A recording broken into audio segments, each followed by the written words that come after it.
Ladies and gentlemen, welcome back to the TrueLife podcast. It's Friday. Aloha Friday, everybody. I hope everyone is in the presence or at least got to wake up in the presence of someone they love, or they got to take a moment to remember someone they love. And I hope the birds are singing, the sun is shining, and that the people understand that even if times are tough, it's just a test and you're going to get through it. I wanted to share an incredible guest we have today. Rose Moulin-Franco. Some know her as GOT. We're going to get into what all of this means. We're going to get into this idea of the circle. She's the founder and senior guide at Moksha Journeys. And I love the tagline of awakening potentials for personal and planetary transformation. You may know her from Case Davis, a full service, vertically integrated neuro wellness service company offering neural wellness technologies, clinicians, coaches, wellness professionals, expert facilitators. But most people in this space know you for potentially the lineage that you hold, for all the people that you've helped, and the fact that you have been in this space for so long, helping so many people. You have an incredibly unique understanding of where we've been and where we're going. And I'm hopeful that you'll be so kind as to share some of your insights today. GOT, how are you today? I'm great. It's great to be here with you, George.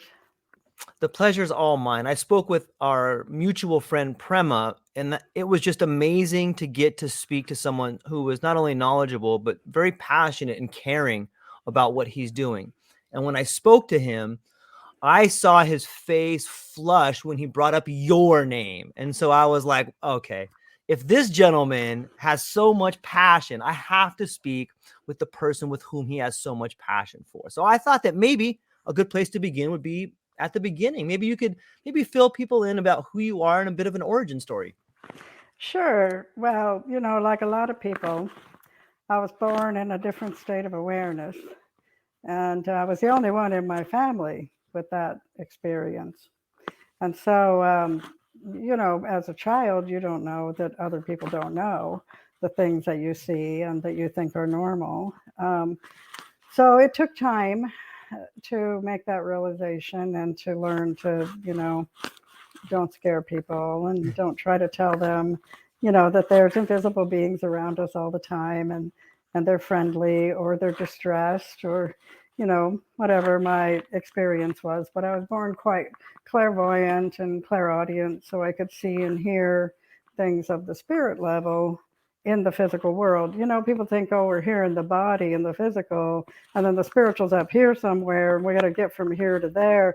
But it's actually all together in one space. So awakening to that consciousness is really a physical um, change that happens. And that's a lot what the neuroscience of consciousness shows too, is that your brain actually changes when you have certain levels of realization. And certainly in the psychedelic realm, that's true too. So by the time I was 13, I was experiencing Kundalini awakening and ecstatic states. And my mother very wisely, although as a 13-year-old, I didn't think it was so great, she put me in a boarding school with Franciscan monks. And because they're the mystics, and my parents were raised Catholic, and the Catholics had a great history of, killing people with spiritual gifts.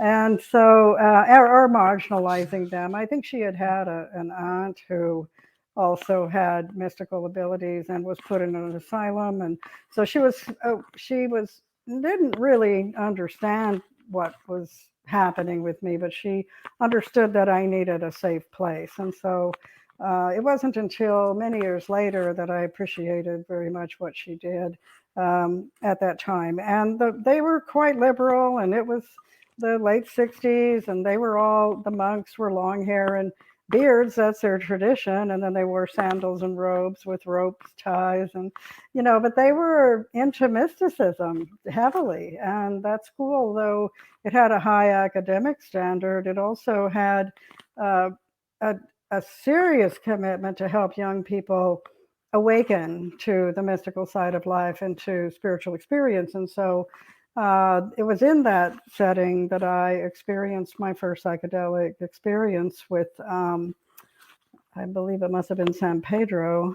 in the extracted masculine form, and it could have been a bad setting, right? Except that they were so loving and they were so compassionate and so open-minded and encouraged us so much to explore mysticism and spiritual reality. And they were really quite appropriate, and they didn't interfere with our explorations, and they didn't, push us when we were under the influence. They certainly could tell, that our pupils were dilated and things like that. And it wasn't like everybody was doing it, and it wasn't like we were doing it all the time, but it was in the culture in which we were growing up, and we were becoming young adults, and we were in a school of mysticism, kind of the Catholic version of Hogwarts, I guess. And they would have literally a week of every semester, no classes. You would just have different experiential offerings. Like they would have workshops on what is an aura and how to meditate. And we would listen to lectures of Alan Watts and, some of the other great conscious raising people out there. We would have, they would take us to the park on the weekends for anti-Vietnam War protests. And then there was a small group of nuns there as well. And the feminist movement was what they were all about. They wore, short skirts and short veils and showed their hair. And we had Sisterhood Week for women's rights, and we got involved in civil rights. And, they really had this philosophy that if we change our consciousness, it should show up in how the world is, like we're not raising consciousness in isolation. We're not entering higher consciousness just for ourselves. If we're going to be more conscious, then how is that going to show up in our society and in our culture? And, that time led to so many amazing changes in our world. Organic farming, organic food, all of the great early food co-ops that offered organic products, and vegetarianism and veganism and healing with herbs and natural methods. The idea of returning to the land, living in community, creating collectives. You could tell that the higher consciousness experiences that people were having at that time were real, and they had reached a threshold among a significant portion of the population that led to these kinds of changes in our culture. And because, war was wrong and corrupt and immoral, and the guys and women that were serving were being hurt, and the people they were fighting against were being hurt, and women weren't getting rights, and people of color weren't getting rights, and gay people weren't getting rights. And all of that began changing because consciousness began changing in a significant threshold number of the population. And so that was always inherently tied in my core being to why we change our consciousness, why we try to reach the transcendental self. It isn't to go up on a mountain and be in meditation the rest of your life and good luck humanity. It's, to live the enlightened life. And so many years later, my temple was formed in 1997, and I called it Enlightened Life Temple. It's a temple of consciousness, not a religion. It's a sort of an anti-religion, anti-guru, self-awakening, transcendental empowerment. It acts as a collective of independent people who have realized the self or want to realize the true self. So after leaving there, because of the education was so good in the boarding school, I wanted to go to college, and my family was sort of, middle class, and there wasn't so many opportunities for college at that time. And so the war in Vietnam was winding down, and they were putting women in the military in equal capacity. They were getting rid of the women's separate Army Corps and all of that. And so we were supposedly going to have equal rights. And most importantly, though the war was ending, I think after I enlisted, it was about 5 months later, Saigon fell. But at the same time, this major war was ending. They were integrating women equally into the ranks with men. So it was a volatile time for a very young woman to enter military service. But I did it with the idea that I will get college benefits. I'll be able to go to school because I wanted to be a therapist and I wanted to use psychedelics with people that I worked with because I was very interested in the work of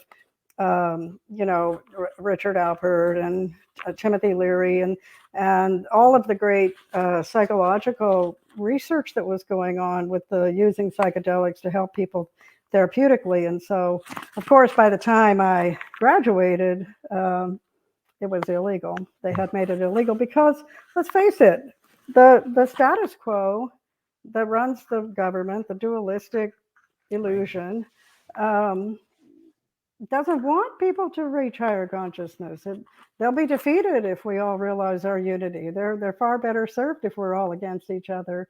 And so I really saw that in live living, in lived experience, that was the reason that it was put on Schedule 1. Nixon hated the hippies. He didn't like black people. He didn't like all these people agitating, saying, "Hey, we're not doing things right. We need to be better than this. We need to go beyond duality and separation." And that's the death of the political system, right? So I saw it very connected to that this is why it was made illegal. It wasn't, that people were jumping out of buildings and running down the street naked. I mean, there were some pretty dramatic incidents of things like that, but there were typically people who would take multiple drugs together or extremely high doses. It wasn't the common experience. Mostly we were just lounging in the park and loving nature and experiencing unity and and that's a bigger threat than people jumping out of windows to the system anyway. So I joined the military and right away I realized, this was a very bad mistake. Like most people who join the military, you think, oh, I'm going to get some benefits and I'll do some little job here. But, we were guinea pigs, the women that were in that first bunch of women to be integrated with the men. And it was a horrible experience. And every day was virtually life-threatening. So military trauma, when people hear, oh, military trauma, they think about war and combat trauma and, nurses and medical people with mass surgeries and triage and extreme wounds. And certainly that does cause very severe trauma. But just being in the military is traumatic because the first thing you're subject to is brainwashing by violence. And that they call that training. But really, it's just brainwashing you. And so the men that I served with, a lot of them had just come back from Vietnam. A lot of the leadership had been in Vietnam multiple times, and they were suffering, severe, acute traumatic stress, but they were in the system. And so the way they controlled it was just drink a lot and continue to express your macho nature, and a lot of that went against the women. They didn't want us to be there. They felt, they were in a bad position for the male psyche as well. They had just lost a war, the first time they had ever, America had ever lost a war, although that war was a losing war from the beginning. But they were carrying the weight of that. They were carrying the weight of the hatred of, a lot of the anti-war protesters took it out on the veterans at that time. And so the only way you can survive in the closed system with that level of psychological wounding is to, take it out in ways that the system approves of. So there began to be very high rates of rape against the women in the military. Now that hasn't changed. It still runs about, I think women have about an 89% chance of being raped, and the majority of those are gang rapes. And the military culture really has just gotten worse over the years. But I did have some moments of light. Always in the darkness, there's that something there that reminds you, hey, this is a temporary thing. It's not the whole of existence here. It's a little photograph of where you're at right now. And I met a man who was a career military and former infantry and um, 3-time combat veteran Vietnam, multiple decorations for heroic actions, and young, but he had seen a lot in his short life so far. So he's sort of like the soul of an 80-year-old in the body of a 35-year-old, and so we got together, and I decided to get out of the military, and he had his last tour of duty in Hawaii, and I went with him, and we got married there, and I had my first child in Hawaii. Yeah. And then he retired, and we moved back to the mainland, and he began to show symptoms of severe PTSD right, within that first year back. And he handled it the way military people handle it. You drink a lot of alcohol, and party, and you try to not think about it. But his symptoms were really severe, and he was multilingual because the military had trained him in numerous languages. But he would be screaming in Vietnamese in these flashbacks, and really harming himself in so many ways. And I was in school by then. I had got my GI Bill. I was going to get my degree and be a therapist. And taught me nothing about what could be happening with him. Back then, this was in the early 80s, they had very little knowledge. They called it post-Vietnam syndrome, and but there was no effective understanding that could lead to effective treatment. So he passed away at the age of 43, and he had lesions on his heart from saturation with Agent Orange. And Dow Chemical gave me $3,000 for my trouble of losing my husband with 2 small children. And the military gave me nothing, even though he had shrapnel that was in his body that would still come out from time to time.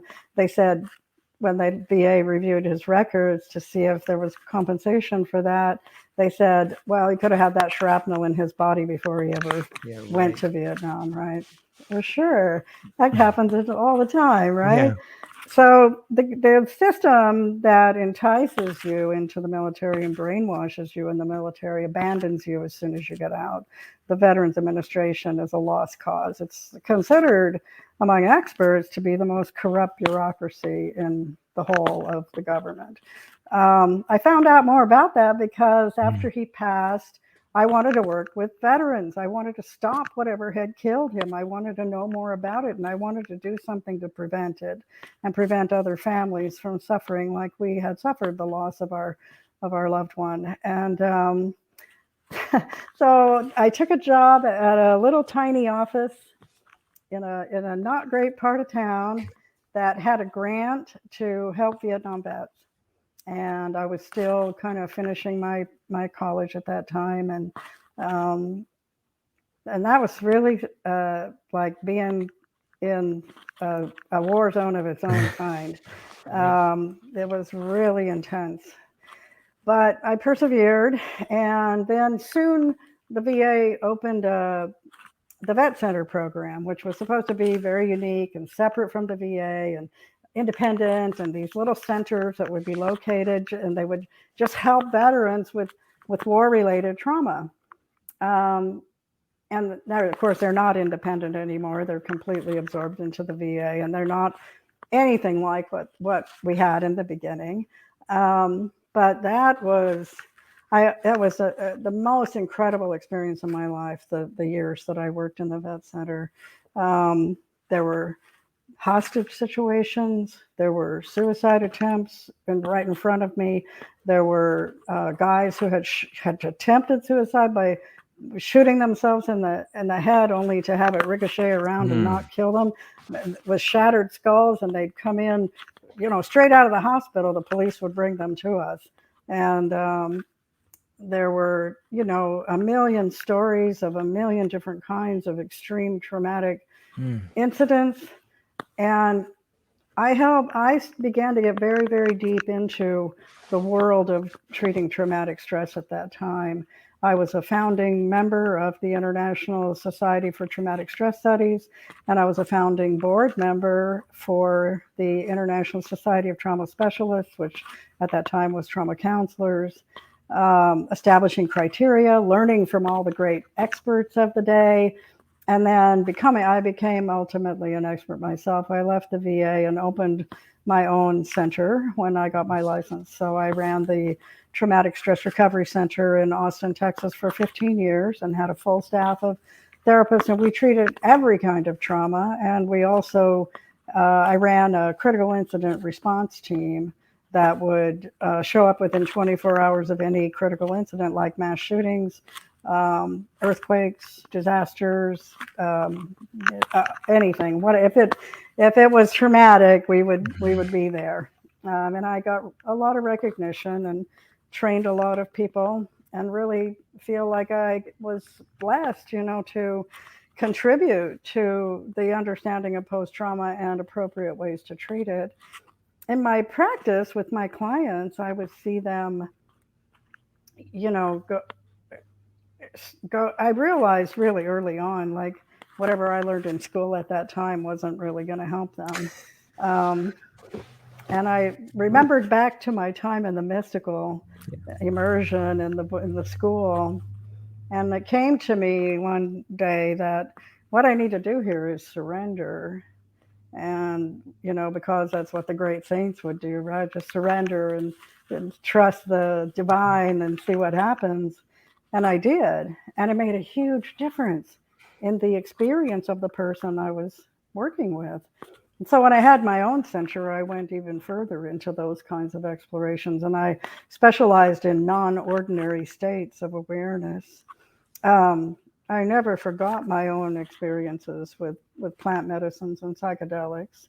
And though we couldn't really incorporate that, there are many ways and methods to induce non-ordinary states. And I became really expert in trance work and hypnosis and depth dream analysis and hypnotic methods to get to that deep state. And I worked with so many different types of traumatic stress dissociative disorders, and any kind of trauma is what we specialized in. So I did that for a long time, and then one day, because I was seeing, into the deeper and deeper levels of, that yes, this person had this horrible experience, but it was always human inflicted. Sure, there were the people with trauma from earthquakes and floods and tornadoes and things like that, but they were not impacted in a lifelong way like childhood abuse survivors, victims of crime, victims of mass shootings that survived, or combat veterans, or this is human inflicted suffering that we're looking at. And I started to struggle with that, on the spiritual level. And I met a woman who was teaching and holding meditation groups on the path of consciousness, and some of the sort of systems of esoteric psychology that are out there that are available. And I got involved with her, and this gave me a different lens on, that manifestation of evil that we see when there's human inflicted suffering that's deliberate, that's conscious, that's at a governmental level or a cultural level or a world global level. And so I really went deep after that, and I got involved in a program through Amnesty International where they were training people to go into prisons where they were holding political prisoners or other prisoners, but prisons in other countries where they torture people. And they couldn't get them out. They would love to get them out, but they couldn't get them out. So they were focused on teaching them how to dissociate during the torture so that they could survive better. And so I went really, really into the worst of the worst. And then one day I just reached a threshold, going to my consciousness studies and my meditation groups, and then being in my office and watching this, some of my clients, I'd been seeing them 8 years, 11 years, Yeah, they're better. I mean, they're coping. They have better understanding, but they're not healed. They're not healed, and so I felt like this other path of consciousness seemed to offer options that the field of psychology didn't offer, and so I closed my clinic and got immersed in the path of consciousness to see if it was true that if you find your real self, if you find the transcendental self, then everything falls into place. Nothing that's happened to you is who you are. Nothing you struggle with is who you are. There is a self beyond all of that that is eternal, that is eternally not affected by anything. And if you find that self and become one with that self, everything else falls away. This is the teaching. And I had to prove it to myself. Is it true? And by that time, I was really coming to terms with my own post trauma from my military experiences. And I pursued it. I spent 5 years in isolated practice pursuing those practices and pursuing those studies. And within 6 months, I had the realization of the self, and I entered a state of bliss, and I never looked back. There's so much that I could start to talk about, but something that's just, as I'm listening to the conversation, that just hit me in this last part is, what does it take to go from the understanding that there is something greater to pursuing wholeheartedly that thing that is something greater? Like, that seems like a giant step. Like, yeah, okay, I know there's something there, but there's to take this step and start to pursue it with your whole heart is monumentous to me. And I'm wondering if you could talk about how you found the courage to do it, what it looked like, some thoughts that were going on, and was there something that was driving you to that? Absolutely. Like I said, my own post-traumatic stress symptoms were coming up. I was deep in political things at that time, trying to effect change for veterans, for how they get treated, how are they treated. I was advocating for women veterans, because of my own experience, and a lot of other women veterans were speaking out at that time, and they were holding hearings in the Senate, and I went and testified. And even though you have awakenings over and over through this life about, what the political system really is, there's still this hope that we cling to, that they're going to do something that is going to help or stop it or do something. So we all testified, and it made no difference. In addition, because of my background, my expertise, I began writing white papers for the Senate on, how should the VA treat women veterans? And my answer was they shouldn't, because they're no different than the military. I had suffered sexual harassment while I worked for them, and it's dangerous for in many VA hospitals. It's dangerous even for the men to be there. It's not quality care. It's not helping. It's not the highest standard. And it's like being back in the military. You all have the same background. You're all in the same behavioral patterns. And I did, go there for counseling because it was available, but I never felt safe. And it's hard to heal from trauma from a male dominated culture, and then when I would go in, they would say, we don't give, the veteran has to come in himself. They wouldn't even recognize that a woman could be a veteran. So I'd gone up to the top of the chain of command, right? Like, we're going to change things. We're going to make things different. And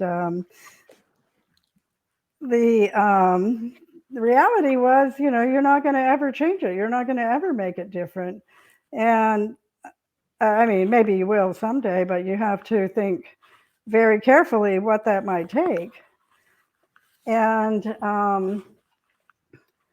So anyway, they were going to dedicate a statue to the women who had served in Vietnam, and it was going to be the first statue ever of women soldiers the way they really are, right? They're not always wearing their dress uniform with a skirt and all of that. They rarely ever wear that. They're all wearing fatigues and combat boots, just like the men.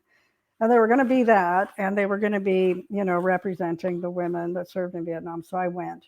And because I was with a national women veterans advocacy organization at that time, I was their national director of education. We were invited to a special reception with the secretary of the VA. And so we went. But it turned out it was not a special reception for the women or in relation to the statue at all. It was a Marine Corps birthday party at a VFW. And the secretary of the VA got intoxicated and he assaulted 3 women, including myself. And there I am trying to deal with my post-military trauma. And now I'm being sexually assaulted by a cabinet member. And, that was like my awakening right then. It was like the final door slamming in my face in that world of belief, that I can change the dualistic world. Because the world of duality exists for a reason.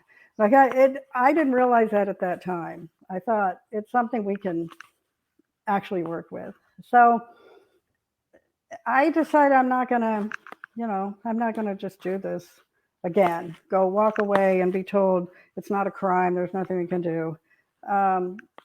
So I engaged a lawyer and got together with the other women, but it made it very difficult because it was causing a lot of triggers to my military experience. I was having flashbacks and my symptoms got way worse. And I was going to a VA for my psychologist was there. I had been seeing him 8 years. My psychiatrist was there. He was shocked. He was like, "Oh, your symptoms are so much worse now." And it was all very documented, the whole thing and how it had happened.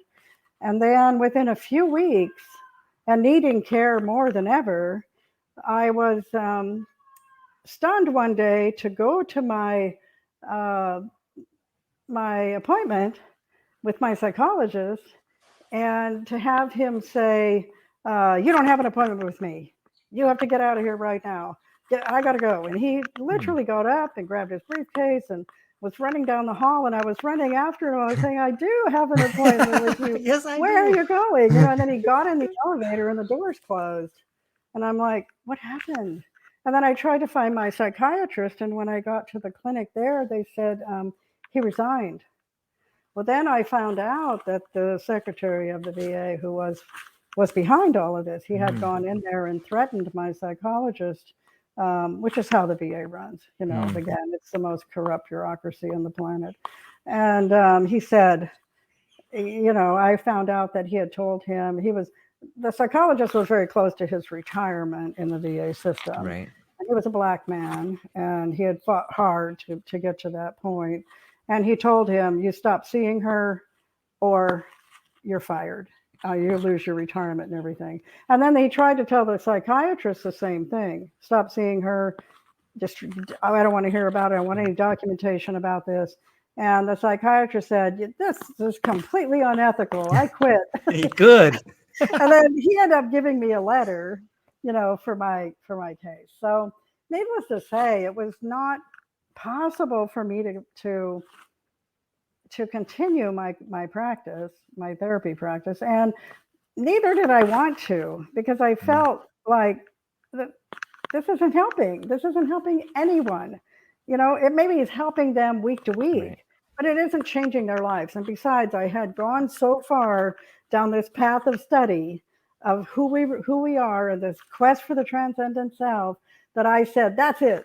All these other doors are closed. Literally, the elevator door closed in my face. All the doors of the outer world are closed. There's nowhere else for me to go but inside and to try these principles and try these practices and prove whether they're true or not. It's the only thing left for me.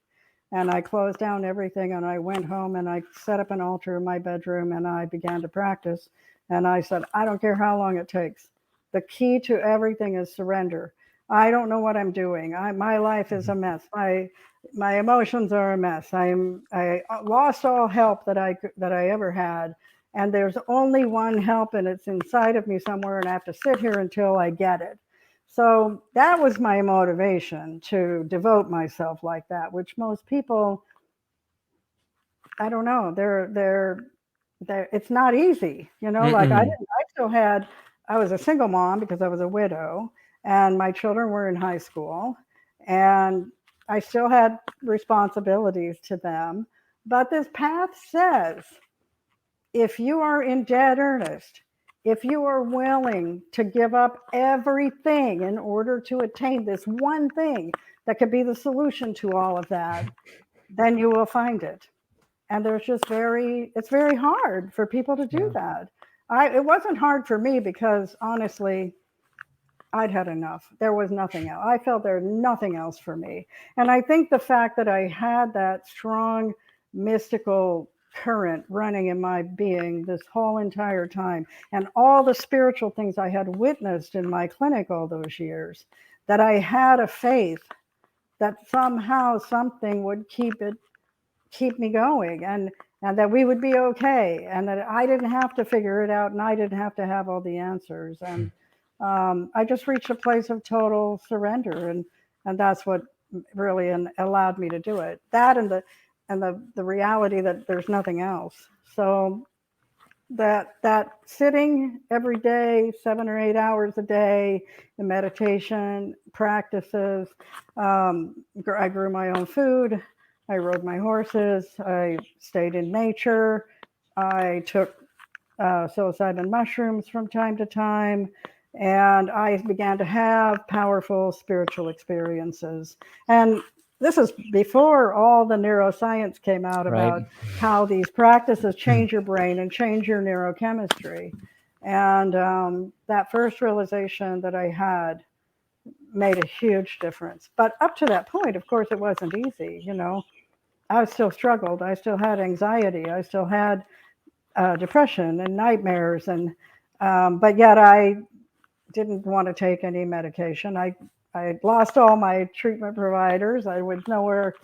I would just trust it, and I would sit there and just cry out to Mm. this higher self, and literally I concentrate on calling out to that self so hard that I would sweat and I would cry, and yet I would persist because I had nowhere else to go. I literally felt, this is it. This is my only path forward, and it happened. And that's not to say that, this is something that could happen for everyone, but what we know now about the power of meditation and spiritual practice and dedication, devotion, and the quest for the self, and what that does to your biochemistry and your neurotransmitter system and your brain and your neural pathways. These are non-ordinary states that I'm entering into. And from that point, from the time of that realization, I then met a very advanced yogi from India who initiated me into his lineages, and then we started the temple together and started offering practices and ceremonies for people. And that temple is just a few months away from our 30th year. And we created a whole school of study and school of practices, and it's a healing tradition, and we offered all kinds of healing practices. And then after some time, I went to India because of those, getting in touch with those lineages through him. And I ended up staying in India for the better part of 17 years, off and on. And that was the big transformation. That was like, this is an enduring state. This is who I am. This is not everything that happened to me. This is about being free in the moment, in the here and now, right now, every day, all the time. And that's how I began to live. When I came back, that's when all the neuroscience was coming out. Like Oh, well, this is why, you know, like I changed my brain. I changed my brain and I changed my neural pathways and I changed my neurochemistry. And I wanted to share that. I wanted to, you know, that full circle, like, oh, all these people have trauma and addiction and I had it too, you Yeah. know. I didn't Yep. have the addiction, but I had the In PTSD. some ways, probably like, the addiction to going back and trying to make it better, like believing that's almost an addiction, believing that it's something you're doing wrong, like believing like, okay, I'm not trying hard enough. It's my if Yeah, I just got to the right person, if I just could get this person to think this thing, and they would see it. Like yeah, it's sad and beautiful at the same time. Like it makes me want to it is. cry, but Yeah, it's but you know, it's really really hard it to is. to Yes. throw off that conditioning to that, you know, Yeah, that somebody's going to help me, you know. I do. That's from the we're like born with that. If Yeah. somebody doesn't help us, we're not going to survive, you know. And that goes to the root of a lot of our our habits and patterns and programs, you know. We're always hoping and we're always believing. And I reached a state where I went beyond belief. I live from values, not beliefs. Mm. Wow, that's such a powerful statement. Like, it makes me fascinated in so many. Thank you for sharing the the truth and what you went through and the ideas that there's something wrong with me and all the struggle, and it in some ways it allows you to see all these people that are hurting, and you see how close they are. The people that are like at the worst conditions are the people that are probably closest to breaking through to the idea of living from values, and if you could just like, and I think that's why so many people want to help them, like people that have gone through trauma are like, look, you're almost there. You're almost there. You're fighting with everything you got. You got to call that higher self into existence. It makes me happy and proud. I'm so thankful for that. Do you see, looking back on some of the things that have happened to you, especially where you are now, congratulations on the 30-year anniversary coming up and helping so many people. As you look back on some of the traumatic events that happened in your life, do you see those as necessary events? Were those tests in your life? Were those doors being slammed on purpose to show you something? I don't think that they're tests. Mm. I think this whole existence is a test, if that's the case, you know. And I think that they're gateways. You know, I see trauma as a path of initiation. Mm. You know, the whole mythos of the initiatory tradition that I got so deeply immersed in is, you know, you're wandering in the darkness of the material world and you're seeking something and you don't know what you're seeking. And you attribute what you're seeking to all these things outside of you. But what you're really seeking is the hidden light that's inside of your own self. And that's the initiatory path. So if you face the trials and tribulations and continue to seek that light, then the time will come for your initiation. And initiation is really a change in brain chemistry and a change in your neural pathways and something that changes your inner being. This tradition that I hold also say that enlightenment is physiological. There has to be a change in your blood chemistry in order for there to be a change in your brain. And then I'm studying this all these years, and then I come back from India, and there's the neuroscience.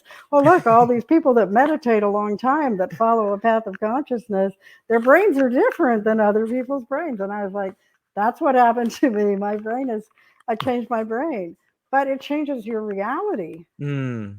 And they documented that too. The amygdala in longtime meditators and spiritual practitioners is much smaller, whereas people with trauma and people who haven't don't do those practices, the amygdala is larger. Amygdala is the fear and survival center of the brain, and when you shrink it or it shrinks because of Yeah. what you're doing, this is literally spirit over matter. We've heard about that in the metaphysical circles, right? But we are literally changing the gray matter of the brain. So it's spirit over matter by discipline, by practice, by focusing on higher consciousness and calling it in. You're changing your physicality, you're changing matter in your brain. And the amygdala gets quite small and it's no longer reactive. And so you see reality differently. You have a different perception. You're not saying, oh, I better watch out, I could get hurt, or this could be bad. You're saying instead that everything is great and that I'm here in the moment. There is no past, there is no future. There's just this moment where every potential and possibility is alive, and I feel blissful and I feel joy, and you know that's what happens when you change your brain. And it works both ways. If you change the brain, consciousness can change. If you change your consciousness, your brain will change. And so when I saw all these studies and proofs of what had actually happened, I wanted to get back in the game. I wanted to start helping people with trauma and addiction and negative loops and cycles and disrupted neural pathways, and teach them the yogic path. And of course, while I was on the immersed in all of that, the yogis gave me psychoactive plants, for they use it as an integral part of that path because it's an accelerator. Right. And you can study and practice and you get little glimmers. But when you start to get those little glimmers, if you take the medicine at that time, you can really accelerate those realizations. And then, the practice continues, and that's called integration. And that's important, and how am I going to change now? How will I change myself in light of what I've realized? And what do I need to let go of? Enlightenment isn't about what do we get, it's about what do we get rid of. And that's so beautifully put. Yeah. So I wanted so I created a program in integral consciousness, and I became a professional coach. And I began to share that system with people. And it really is based on a lot of the practices that I did during my many years of sadhana. And I have seen amazing results in every person that I've worked with who's worked the system and gone through the process of getting rid of what isn't you, in order to reveal who you really are and what you really are. And I had the opportunity in 2018 to run that program in an opioid addiction treatment center. And it was phenomenal, the results that those people got compared to the people in the program who weren't in my group. And then I ran case studies on them. And part of that training is about plant medicine and how plant medicines help us accelerate that communion with our true self. And one of the participants out now, obviously I'm teaching this in a clinic, and I can't say, hey, come on over and have, we'll give you some. I didn't give them anything, but the program itself has that education built into it. And so one of the participants decided he was going to try it, and he took a full experience. But let me tell you, he had been addicted from the age of 12 when he suffered a serious car accident that almost killed him. He went through multiple surgeries the rest of his life until his 20s, and he was constantly having extreme pain, and they put him on opioid medications. And here he was in his early 30s, and he had been trying for at least 6 years to get off of opioids. And he would go to these treatment programs, and they would give him Suboxone, which is an opioid, but at a lower level, to stop the craving, but you're still addicted. And then when he would try to get off the Suboxone, he couldn't do it. It would end up in excruciating pain and suffering, because you get like this rebound pain that it's suppressing all the time. And he wasn't able to do it. And he had been in treatment 14 times. And so some of the people in the program microdosed, and some of them, he was the only one, I think, that took a full journey. And he happened to be one of my case study clients. So it was really cool that I could, go deeper and find out what happened. And he after that experience, he got much more involved in the program and much more interested in doing the practices and doing the homework and actually working in the program. And he made realizations that were really important to him, but he was still on the Suboxone. So at the end of the program, 36 weeks, mind you, this was years of his life he's been trying to get free. 36 weeks at the end of the program, in his exit interview for his case study, he said, I did a second journey and I got off the Suboxone. Wow. So and I followed up with him, and this is now, we're coming up on almost 5 years. Okay. And he's never used drugs again. And he's a totally different person. He's living his best life. So that in the context of the integral consciousness training, it's very powerful. So when they started decriminalizing psilocybin, I thought I want to add this to what I offer. And so I also had dabbled in at that time when I got back into that treatment arena, trying to come at it from a better place with better options. I ended up working as a national clinical director for a company that would screen and offer memberships to elite treatment providers, meaning they're doing something different, right? It's not just your standard revolving door.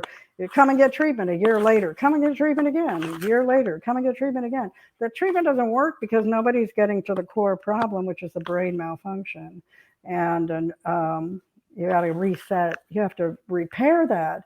And then there's a few strategies that are holistic, that are non-psychedelic, that can contribute to that healing. And they would do it here and there. Some of these centers would do it here and there. Nobody was doing everything. And so I conceived of a consciousness center that I would create that would do everything and that would change the brain, in addition to the counseling, the coaching, the wellness. There are infusions, natural substance IV treatments, amino acid IV treatments, NAD IV treatments. There is meditation, chanting, drumming, the path of consciousness, flotation tanks. There's all these therapies that heal the neurology of the brain, that because they're using they get you in a non-ordinary state and they change your biochemistry. And that's the same as the path of practice that I had undertaken all those years, changing your biochemistry by your own energy, by your own focus. You're moving energy internally, you're concentrating on something to the extent that it starts to change your actual biochemistry. So the consciousness center would be great, but when you could add psilocybin, it would be the best. Yeah. And so when Oregon had an initiative to legalize it, I said, that's even better than decrim. So I came to Oregon and got involved in creating the legal system here. And that's kind of where we're at now, although we're doing retreats in Colorado already. We're able to offer retreats there under the community model for people, and we're seeing people come to us, and once again, I built a team, and I have psychotherapists and coaches, and we have our own in-house training program that's state approved for licensure as a psilocybin facilitator. And then I partnered with Prema, who, brings the whole herbalism, natural supplement side of things that prevent or alleviate traumatic psychedelic experiences, because we can do things, I think, so much better, even though the field's just getting started. The excitement is there. People don't know how to really conceptualize those reports of people who are not having great experiences with it. But when we can understand the biochemistry and the function of the brain and the history of the person and how long it's been there, and we can create programs and methods that allow them to have a safe and effective journey without having it be a traumatic experience. And because traumatic psychedelic experience is like not just a challenging experience, right? People can get PTSD from it, and Sure. they can suffer long-term psychological harm. And I think we can alleviate it. And that's one thing that we do that's a little bit different. We focus really intensely on holistic methods to prevent it or to disrupt it if it starts to happen. And so far, we've been very successful. And not everybody needs that, of course. But I feel like, there's the full circle again. But can we now take it from the realm of we're going to heal your trauma into when you become a transcendental self and you're in a collective of other transcendental selves, how are we going to change the challenges we're facing on this planet and in this culture? I don't think that part's up to us. I think that we just have to surrender to that, right? Like we have to do like people like you and me and Prema and our neighbors and our loved ones and our family members. We have to have faith that we can become the best version of ourselves. And there's people that are doing it, like the centers that you guys have created. And we must continue to push the envelope and try to help people overcome that which they are fearful of. But once you begin doing that, I think the wheels have been set in motion. But you have the experience. Let me throw the question back to you. Like you have seen the first. Here's a question that I pose to people sometimes: is it a tsunami that's happening, or is it high tide? Like we have seen, like high tide denotes a cyclical motion of it, and we've spoken about a circle. You were there in the first wave of psychedelics. You saw the government come and push people away. The authority, the fear covered people back over. Is that something that can happen again? I think it's already happening just by the way that it's being framed. Oh yeah, heal your trauma, become your best self. But don't try to change your culture. Don't try to make things more equitable, more fair. Don't try to clean up the earth and preserve the planet we all live on. Don't try to change the political drama that's going on, which is really not going to lead to a good place. We need disruption as a species. We need disruptors. And disruptors are people who have gone beyond the conditioning. So yes, you get rid of your trauma, but that's step one. And you become your best self. But is your best self a person who just doesn't care what happens to all the other people? Because the best self is a self of oneness and the self that is all. And that's all of it. And so are we going to change the social fabric like we did before in the first wave? Or are we going to fall into this new conditioning? It's a healing for trauma. It's a healing for depression. That's it. Don't think beyond that. Don't lose your conditioning. I see. They're trying a containment strategy with patents and greed, kind of selfishness as a way to, and it's a way to keep people out. Sorry. Before all this happened, I had the realization in my own practice of psychotherapy that this is a dead end. This is a limiting idea. The way they're setting up psychedelic treatment is you're going to take it, you're going to be with a therapist, and after you take it, you're going to be with a therapist, and you're still going to have to be with a therapist. And this is a model, okay? This is an imprint.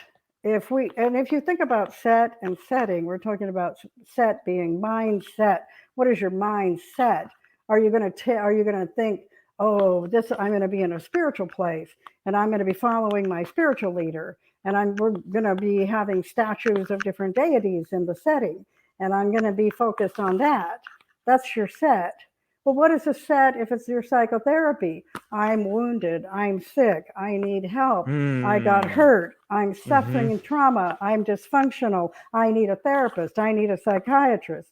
All of that, neither scenario, neither the spiritual scenario nor the psychological scenario are who you really are. And that's what we offer people as your focus and your imprint. Find out who you really are. Find your transcendental self. And the psychedelics can help us do that.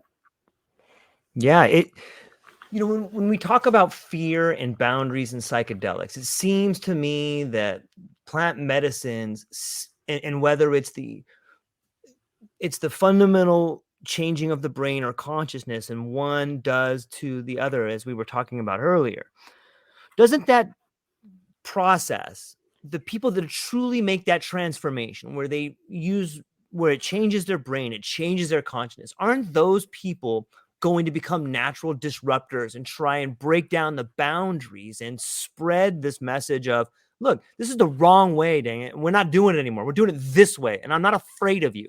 Doesn't it take away the fear? And isn't that what's beginning to happen? Like, do you see that happening to the people that graduate, and you saw it in yourself? And wouldn't that Yeah, denote that we become the disruptors?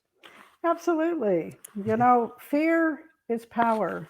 Yes, it's a horse tool. Fear is power that we haven't yet mastered. When I'm we gonna feel write that fear, down. power is present. This is part of the teachings of my integral consciousness training that I share with people. And it comes from Essential 4. It's called the 12 Essentials. And Essential 4 is explore and restore your power. And it's all about fear. Hmm. When we have fear, power is present. And if you can get to the point where you can say, I feel fear, therefore power is present, and I choose to respond to it as power, then you will become fearless. How do you respond? Like, if we just back it up one step, and you feel fear is present, so you understand there's power there.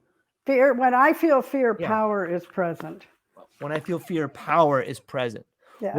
How do you react at that point? How do you react to the power? Well, in the beginning, you can't really react any differently because fear is an emotion and you're just trying to give yourself new conditioning about it, right? So, Yeah. what I learned on the yogic path is, ultimately the teacher will point out, this is your programming speaking, this is your conditioning speaking, and you'll have that realization, yeah, this is my conditioning. And then the teacher will start teaching you an alternative philosophy, alternative perspectives and concepts. And then at the end of that, this one teacher used to always say, the person would be getting the realization, and you'd see them, their mind would be melting, and they're undergoing the transformation right as they're hearing it. And then the teacher would say, this is new conditioning. I love it. So this is all that I learned is woven into this program. So when we say, I feel fear, that means power is present, we're setting ourselves up with new conditioning. And at first, you may not react any differently. Mm-hmm. You might still react from the fear, but you're going to continue to persist with that reminder. Every time you feel fear, you'll say to yourself, I feel fear, that means power is present. And ultimately, when you get that down really well, so that every time you feel fear, you think power is present. Okay, once that's in there and that conditioning is taken, the next step is to say, I choose to take the power. I choose to be in the power. I choose to respond as power. And from that point, you become fearless. There's never any reason for fear. If you're willing to master the power. Right. And there's all different kinds of power expressions that trigger fear. Mm-hmm. And everybody's a little bit different in what that might be. But we're really meant to be fearless. That's our transcendental nature. What do we have to fear if we're an eternal self? That's really, really well said. I think that, well, obviously I can't speak for anybody else, but I can speak for me. And I have found myself in some, especially in the last few years, in some very fearful situations. Not that I'm afraid for my life, but speaking truth to power. There's that term, speaking truth to power. And I think a lot of people, I'm hopeful that a lot of people will get this understanding that when you are fearful, when you're fearful and you realize there's power, in some ways, that's you being aware of yourself, that you're powerful. And when you think about it from that angle, all of a sudden, at least for me, like it helped me understand a lot more. And I'm still trying to contemplate all that, but thank you for breaking that down. And it's a beautiful way to look at the way in which your life is governed. And it's a beautiful way to understand that you need not be fearful, because what does it do for you? If you're honest with yourself, fear is the thing that has gotten you in trouble. Fear is the thing that pushes away the people that love you. Fear is this, and it's something that's pushed on all of us, right? Like you said, from the very beginning, whether it's the military, it's fear of loss, or maybe you lost a loved one.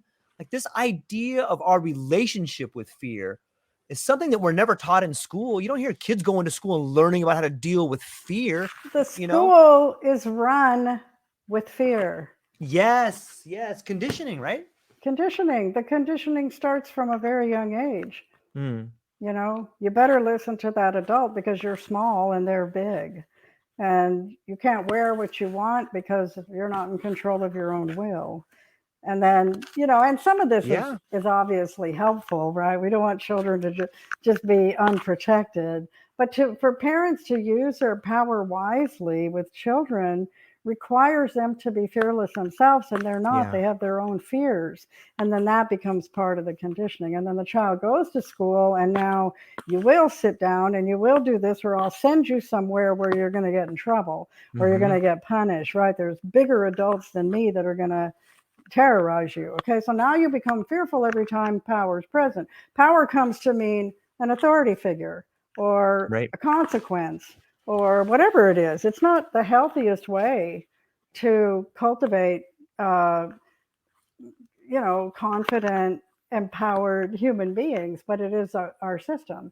And after school, then what? You go to college, same thing. You get some power, but you don't know what to do with it, and you still have fear. What if I don't graduate? I won't be successful. How will I pay my loan? You know, money causes a lot of fear. Money is a big power. And it has to do with value. And what is your value if you're always afraid and you don't have power? You don't. It's all interconnected.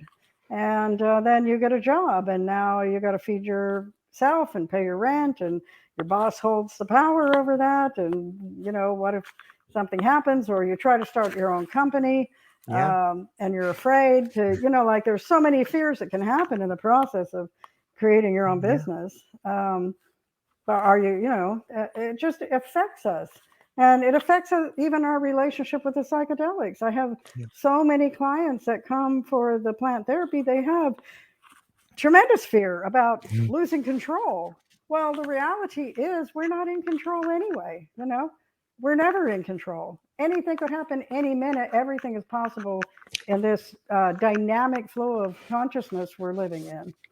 And so to think that we have control is illusion. But that is another conditioning, and that has to do with how we cope with fear.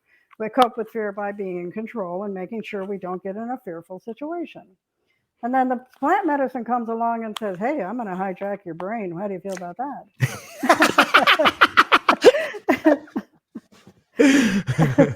I love it.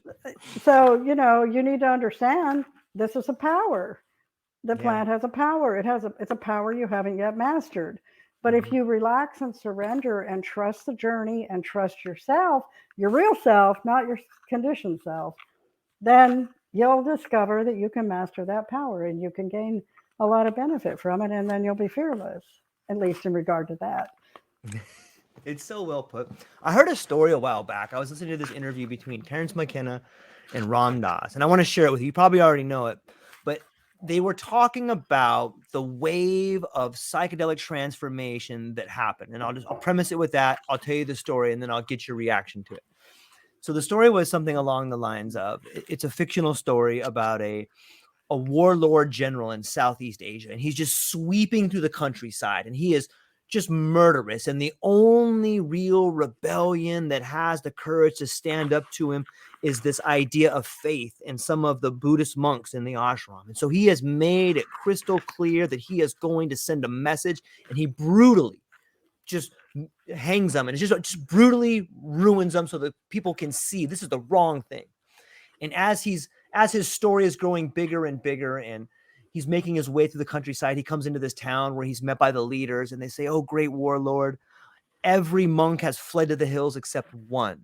And the general is furious. He's like, there's one, where is this man that dares stands to me? And he's in the ashram. So he finds his way to the temple and he slams open the doors and spit's coming out. And he sees the monk standing there and he walks up to him and he looks at him and he gets his finger out and he's like, don't you know who I am? I could have my sword and I could run it through your belly without blinking an eye. And the monk just stands to him and he says, and don't you know who I am? I could have your sword run through my belly without blinking an eye.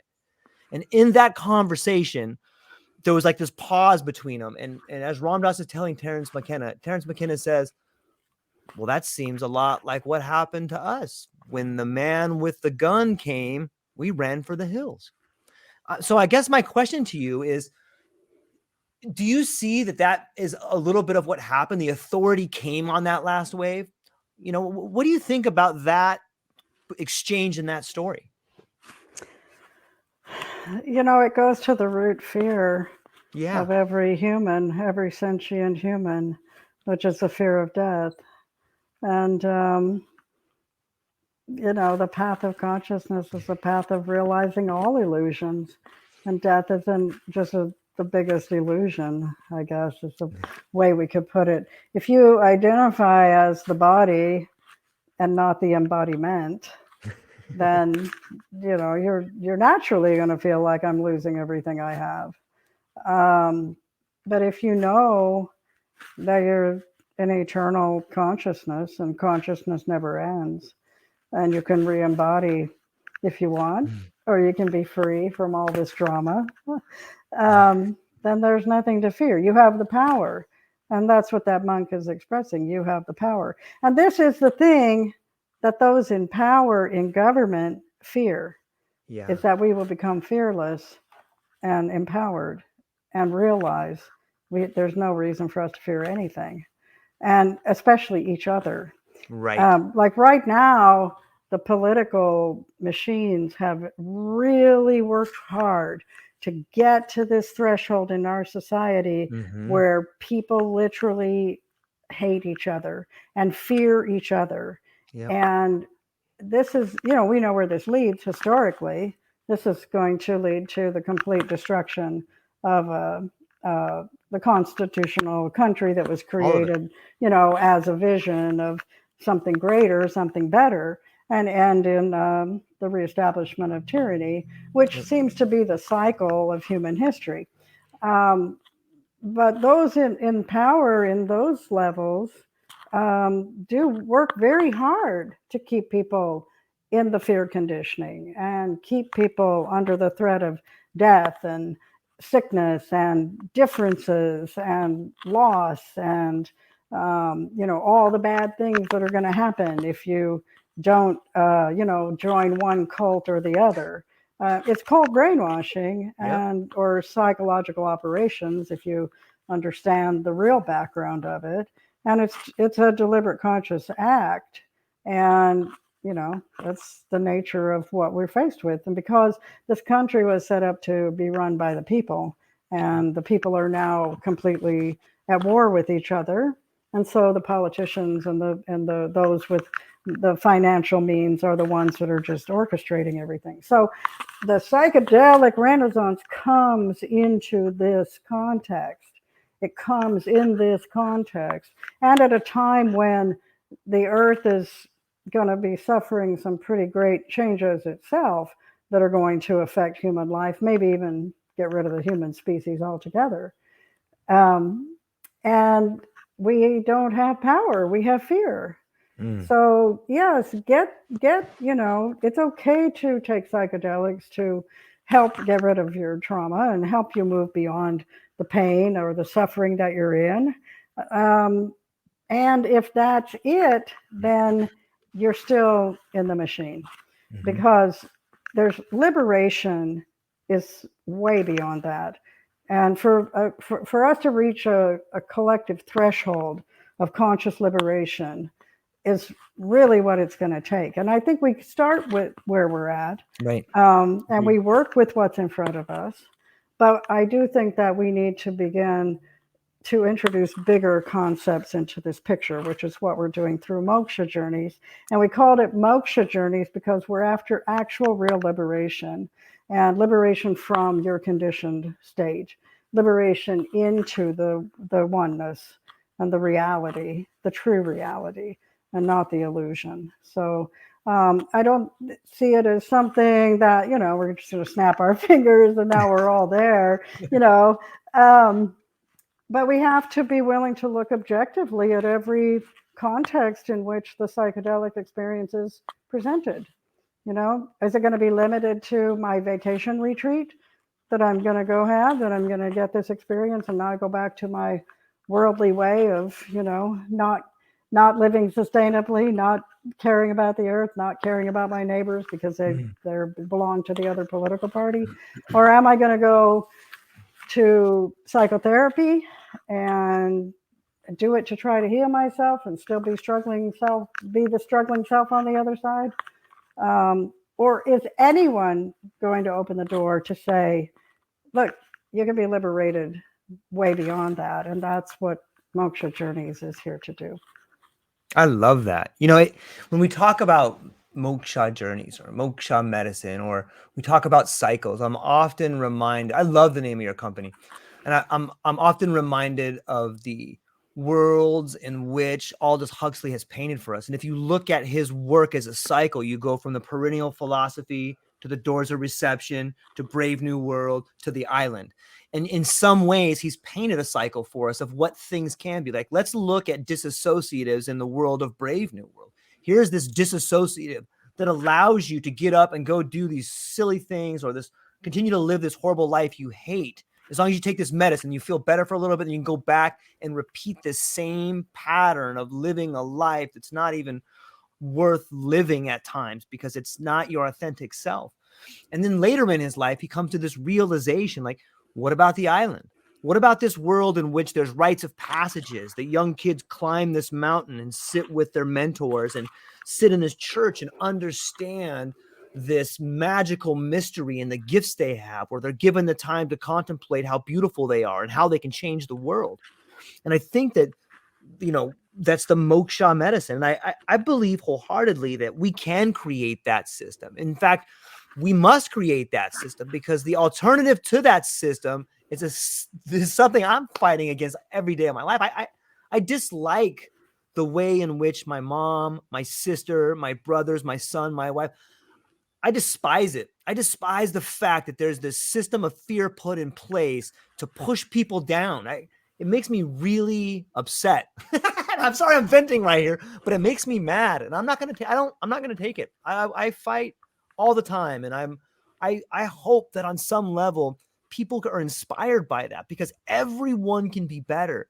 Everyone has something to teach someone, and everyone is looking for someone to believe in. And just be that person, be the leader, and you will inspire the thing that you want to create. And I love it. I'm so stoked to talk to you. I was really looking forward to this, and I love that what you're talking about. If I can, are you okay on time? Can I keep talking to you? I'm okay on time, and I just want to say that, that yearning that you have just expressed, that passion and that willful, powerful energy that you have, that you want to break through to that field of consciousness, that is your transcendental self. And to be a transcendental self in the world of limited selves is to experience that. And I went to this Advaita.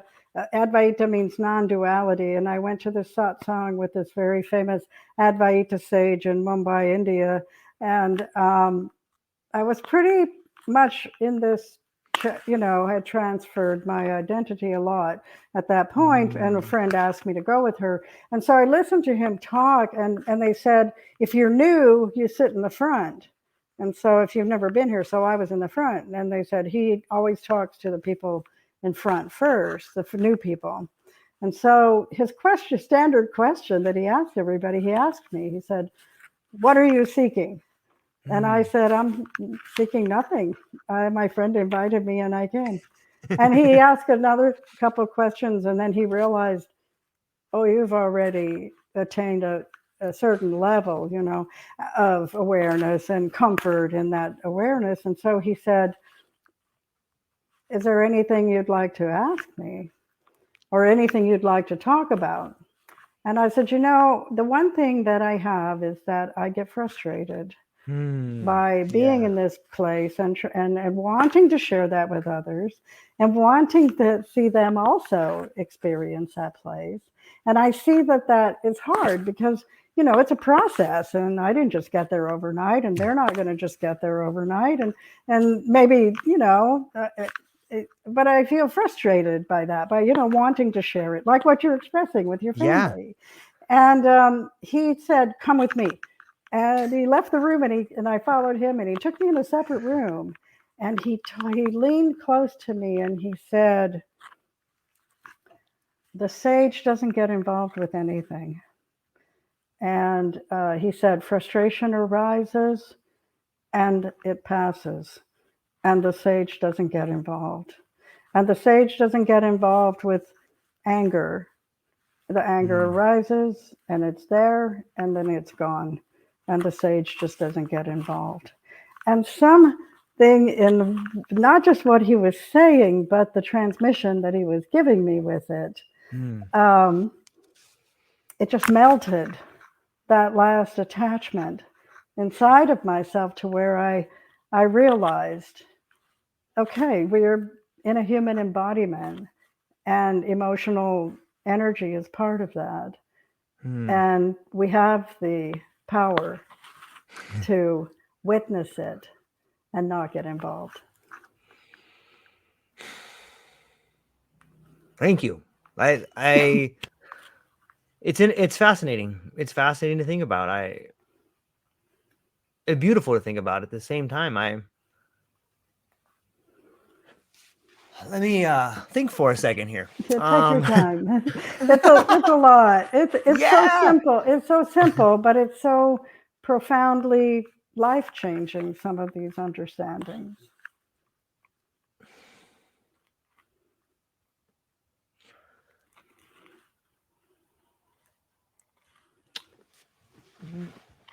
How do you feel about people seeing you in a different way now that you have changed your reality? I mean, I'm sure maybe this happened quite some time ago, but it sounds to me in your story, you began seeing yourself differently. Not only that, but you began seeing your reality change, and you began seeing people see you different. How do you sit with that? I think that each individual is a mystery unto themselves. I think that that we're all in this separate embodiments, and to some extent, whatever we really are fully experiencing inside of ourselves, no other embodiment outside of us can ever really fully understand that.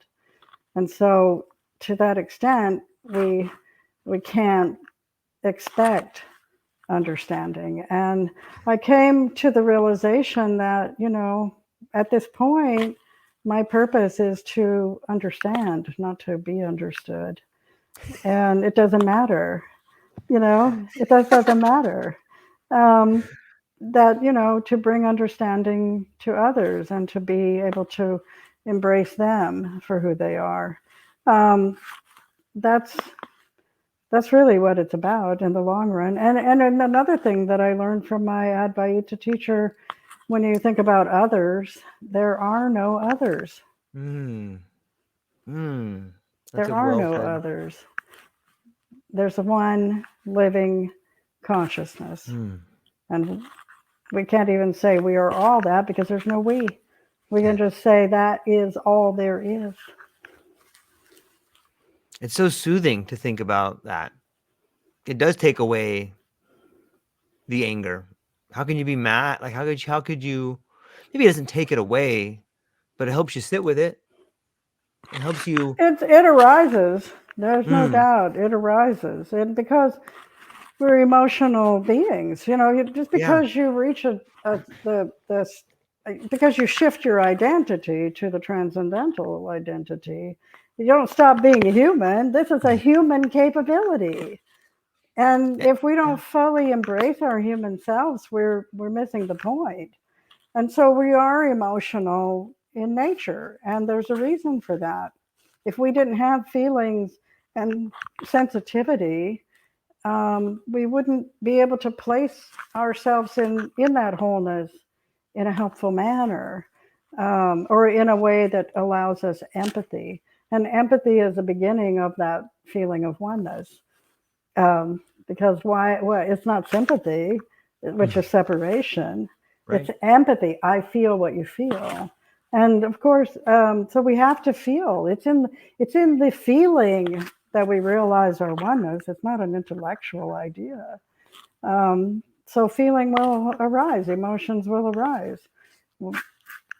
Consciously, we don't have to get involved, and it's our involvement with it that flames the fire and keeps it going, right? It's like that monk you were describing with, I'll calmly stand here and have the power, Yeah. And it's the same with our emotional nature. I'm willing for those emotions to be there. Of course they should be there. That's natural. And at the same time, they'll pass. You know that. Have you ever been angry? Yes. Are you angry still from that? No. Okay.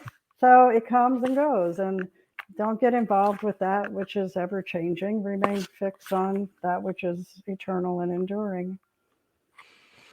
Some people, myself included, when they talk about their journeys with plant medicines, one of the common themes that I hear brought up is this idea about getting rid of the other in the self. And it's almost like you have this view from the mountaintop where you can see yourself in an objective point of view.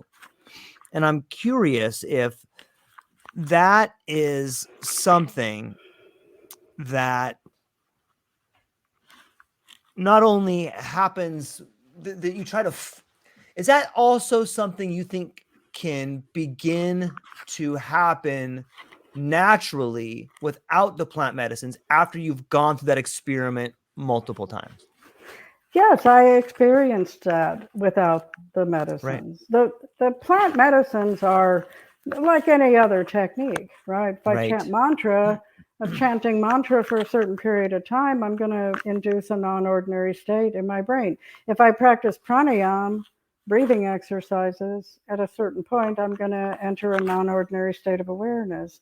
It's in those non-ordinary states of awareness that realizations happen. Right. And the realization that, hey, I could let go of something, or hey, I am not that, or there's all different levels, and the plant medicine experience can certainly be one of those states of non-ordinary consciousness. Although the plant medicines, in my view as a spiritual practitioner, are living beings of consciousness, and they are teachers. They embody a consciousness that has the power to teach us, and to teach us some things in a very rapid way, and to show us things in a very rapid way. So we say, okay, that psilocybin journey could be 6 or 7 hours, but it's like 20 years of therapy in one day. And those realizations are all important. The realization of, oh yeah, that happened, but now I can see a different point of view on it. Or, yes, I behave this way, but I can now see that that's not really who I am, and that that's just a pattern or a conditioning. So the first step in the process is realizing who you are not. And that allows you to discover who you are. Because we are always that self.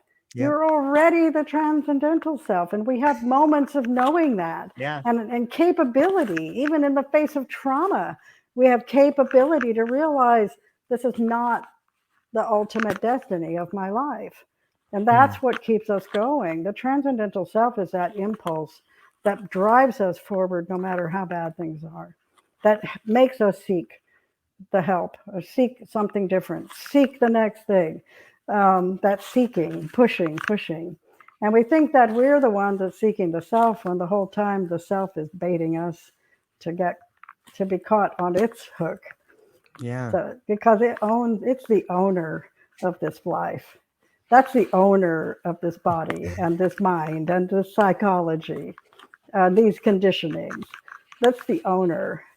And so really stepping into the self is just taking ownership of yourself and your life. Um, and I do think psychedelics help. What we see and what I see in working with people is they come to it for some kind of healing or because they know they're not where they want to be, and they may not even know what they really want. But to know what you don't want is the beginning of finding out what you do want. So to take the medicine, it illuminates all of that. And that's step one, the illumination, the realization, the higher perspective that, oh, yeah, I don't have that. I don't have to have that. I don't need to do this. Those are the layers, And partly, I believe that's one of the effects of the reconnecting of the neural pathways that have been disrupted by trauma and entrenched cycles and addiction and things like that. And then the second journey, which is how we do our retreats very strategically. With the first journey, you're going to go through these layers. In the second journey, you have the bigger chance of a mystical experience because those layers is all that's preventing you from that ultimate realization. So the second experience is the most likely time that you're going to have the mystical experience. So we kind of gear everything toward that. Give yourself time to find out who you're not. Give yourself time to let go of what you need to let go. Love yourself right where you are, exactly how you are. Don't feel like I have to attain this other self because this self I am is not good enough. The self you're seeking is the self that made that happen, right? So don't argue with the author of your life, and don't argue with your life that was written. Just acceptance, just a state of self-acceptance and self-love. And then you can go through the layers and let go and realize and get a different perspective and understanding that you couldn't get in any other way. And then the next time you can make the step. Take the big step and have the mystical realization. I am not that. I am this. And I love that when we see people at the end of their second experience and they come out saying, I know who I am. I am the higher self. Or, recently a client came out of their journey and with the declaration, this present moment is all there is. It's beautiful. And then we want them to hang on to that and nurture that. And that means follow-up and integration and practices and working the path of consciousness and working those 12 essentials and then maybe another journey at some point. It feels like an endless evolution. We can say I'm an eternal self. That's great, but that just means that you're in a process of eternal evolution. So greater change and transformation is always possible. There's no pinnacle. There's no I'm it now, and then the end result is there is no person. So there's nobody to claim the credit or, get the status. So maybe we can talk. We talked a little bit about, so you come in for maybe you could just start by telling us, what does it look like for someone that hears this, or someone that has maybe heard a calling and then they find what you guys are doing, and what does it look like for someone who stumbles upon moksha retreats, or they come into contact with you or Prema and they're curious about what you guys do? Can you walk us through the process of what it's like for someone to begin working with you guys and then through the graduation process? Sure. The first thing is that we want to talk to you. We want to talk to everyone. Right. So we have a way on our website that you can set up a free call with a guide. And we want you to understand our process, but we also want to find out what do you need? What do you want? What is your interest? How can we serve you as a unique individual? Because we're not here to put an imprint on someone or a structure or a process. We customize everything we do to the individual, to what Right. they need, what they want. And we work with couples and small groups and things like that. So the person goes through the process of the call, and we talk about what you want, and we talk about, you know, how that could happen, and we tell you what our process is, which is the first step is that you will have an intake and screening, and we'll find out more about you in the intake, and we'll start to look into what are your goals and intentions for the experience. And then the screening will highlight areas that could be contraindicated, if any, you know, are pharmaceuticals that you might be Right. taking, other supplements that you might be taking could be contraindicated as well. There's quite a few natural herbs that are contraindicated with psilocybin. And then do you have medical conditions? Do you have cardiac issues? Do you have high blood pressure? Sometimes in those cases, we'll refer you to, you know, see our medical doctor or see a neuro wellness person on our team to see if we can help you, you know, if you want that. If you don't want that, that's okay. We just want you to know, you know, that screening is really for the benefit of the Right. client to say, okay, these could be risk factors, and I have the option to follow up and get further evaluation. But we operate under state law in Oregon and Colorado, which is adult supported use. So we're not making diagnoses, we're not treating any conditions. We're supporting people to explore this for their own purposes. And if they choose to have those evaluations, that's fine. Now, in Oregon, there are some conditions in the screening that we're not allowed to give you services if you have certain conditions. And we're pretty mindful about those kinds of things anyway. We want everybody to have a safe, effective, and meaningful experience that profoundly changes you in the way you desire.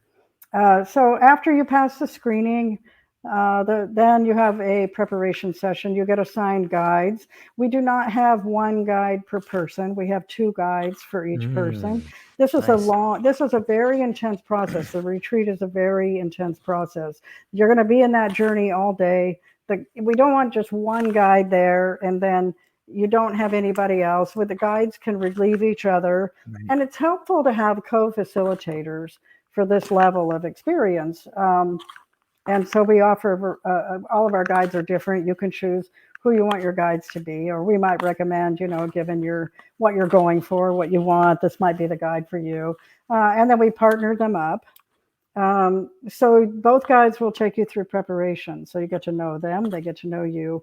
Our preparation process is quite in depth. We have a very long questionnaire, which is not medical or psychological. It's all about you, who you are, what you want, what is your vision, what do you like, what do you love, what do you fear, what is reassuring for you, what is, you know, we want to know as much as we can about that person so that we can really guide that person for who they Right. are.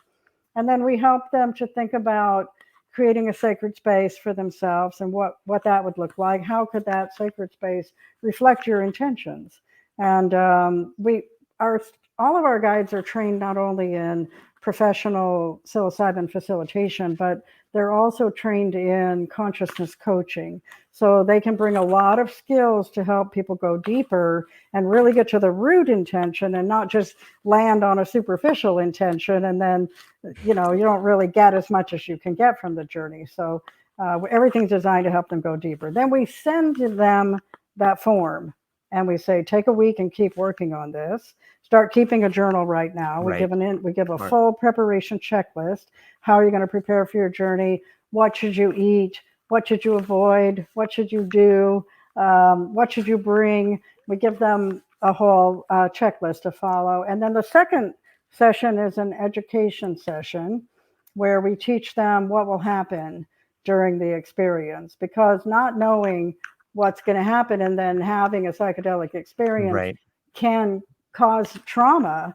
And so it's, if you know what's going to happen, you'll be in a much better position. And we don't just go through the whole process, what each stage of the journey looks like, but we teach them navigation skills for each possible event. So that's a very thorough and in-depth. And then there's a long list of many different kinds of things that you could experience. And then we talk with them. The guides will, have a conversation. And how do you feel about that? Or did anything scare you? Or, what concerns do you have? And to make sure that we didn't just give you all this information. Now you got to go home and think, am I going to survive it? Right. So we want people to be as prepared as possible. And then the next step is arrival at the retreat. And the first day you check in, you have dinner, and then in the evening we have an opening circle, and that's facilitated by our ceremonial medicine woman, and that is followed immediately by a sound session that is amazing. That is a non-ordinary state in itself, just to help you relax and settle in. And during the circle, we have a ceremony where the client gets to express their intentions, and the guides get to express their support. And at the retreat, you won't just have your two guides. We always have a backup guide. If you have had some flags for neuro wellness support, a neuro wellness team member will be there as well in the event that you could use some support at some point for that. And then we also have the ceremonial medicine woman who comes for the ceremony, the welcome ceremony, this opening circle, and comes to serve the medicine each time you have a journey. And she'll also do a closing circle. And then the sound therapist will be there for the opening night for this amazing Kotomo session that she does. And you just drift into this amazing sleep. And the next morning, you're going to get up and have a light breakfast. We're going to spend a couple of hours organizing your space, reviewing your plan, and then the ceremonial medicine woman will come and serve a traditional drink with the psilocybin. The guides will leave the room. Our guides do not handle, share, distribute, or get involved with the transfer of medicine in any way. The guides are there for supportive services during the experience. They're not there to be involved in that. So we have a beautiful ceremonialist who's very experienced and part of a sacred community. And she does the ceremony with them, and then she leaves and the guides come in. And then you have your journey all day.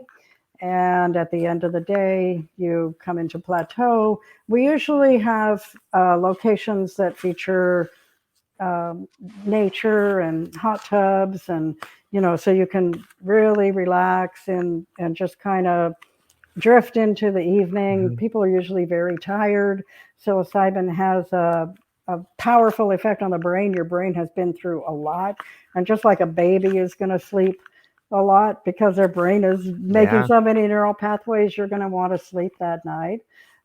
If sometimes people are agitated, and we can make them an herbal tea that will soothe the central nervous system and kind of help them relax. And then the next day, sleep in a little bit, and then you're going to get up and have breakfast. And then in a little while, the sound therapist will come. We believe in the power of sound, the neuroscience of sound and music, and the importance of integration of the experience into the body before we try to talk about it.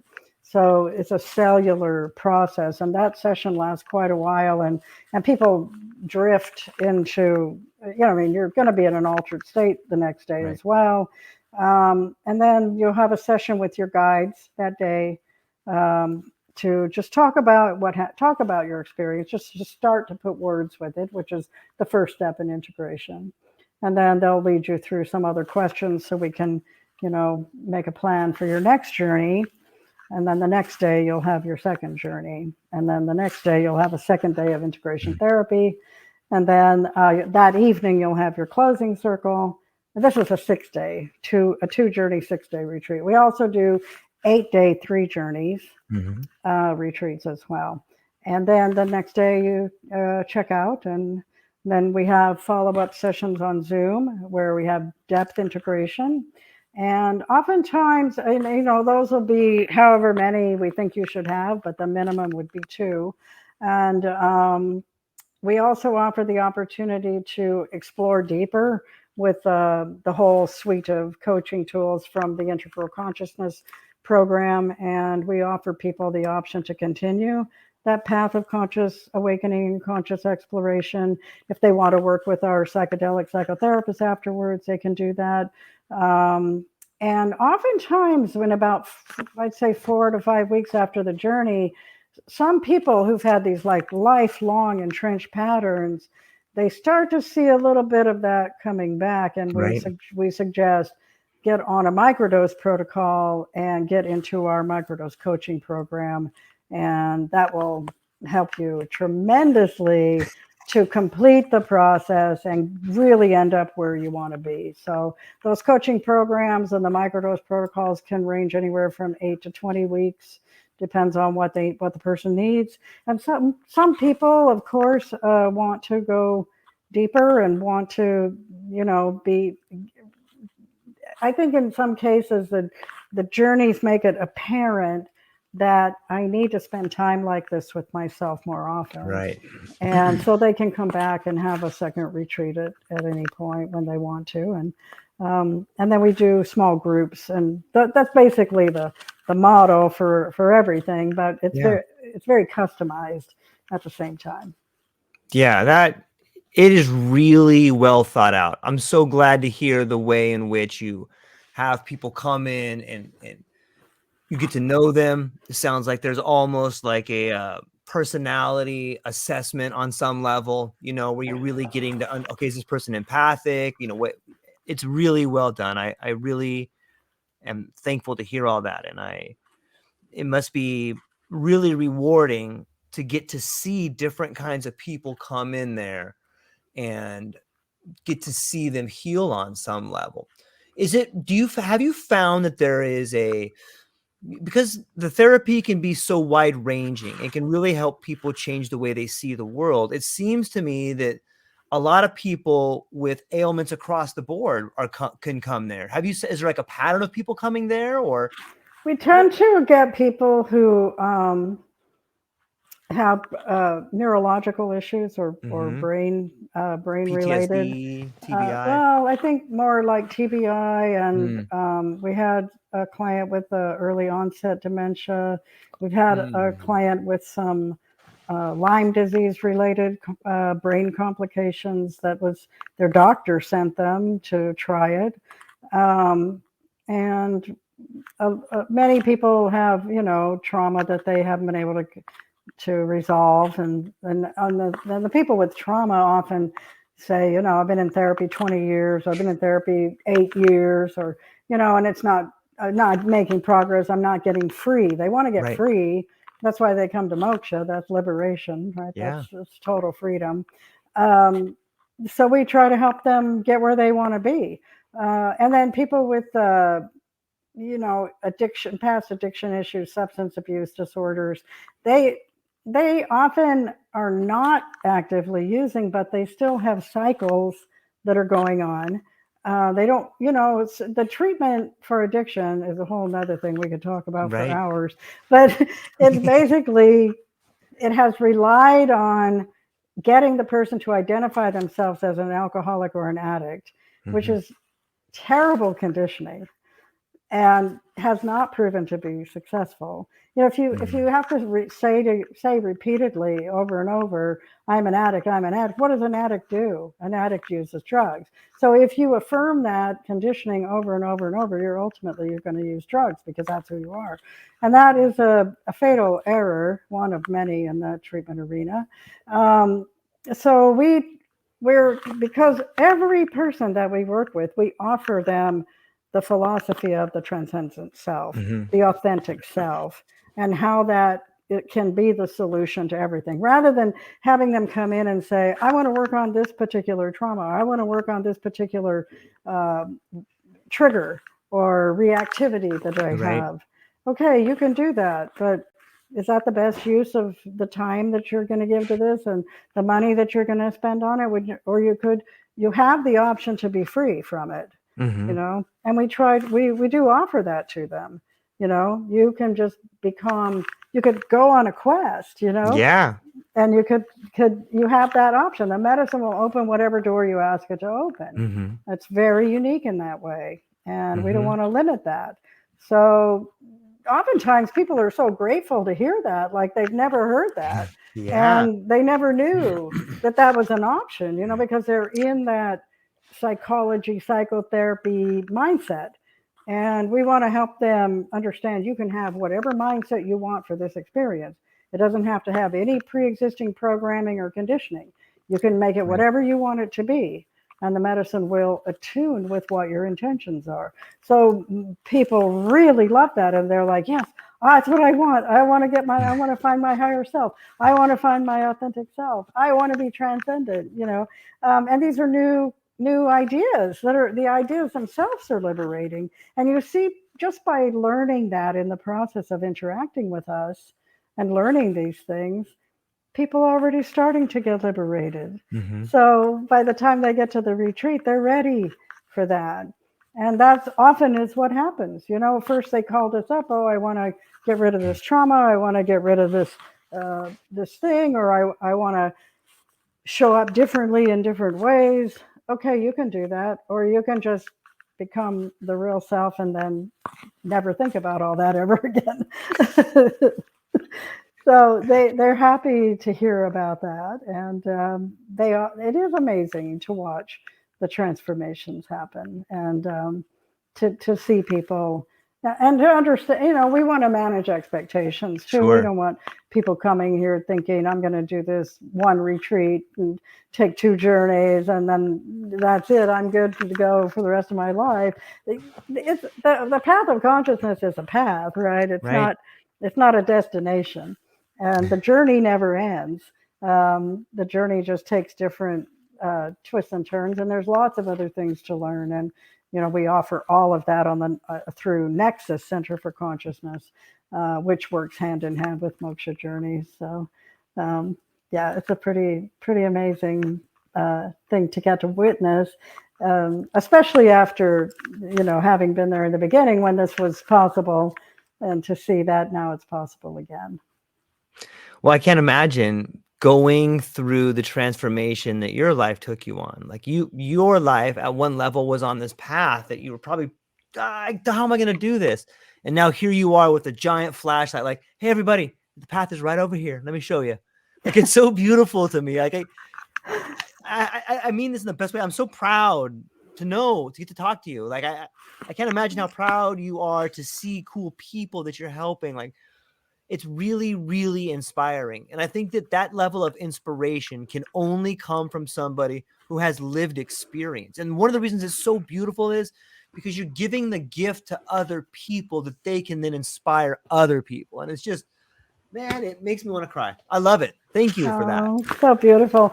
I want to say, I want to give credit to my team. I have an amazing Please. team of guides and facilitators and Who are they? Let's talk about them. psychotherapists. And well, Sienna Terranova is our lead facilitator for Moksha Journeys, and she's the lead instructor in our Bodhi Academy, which is our training course for our employees.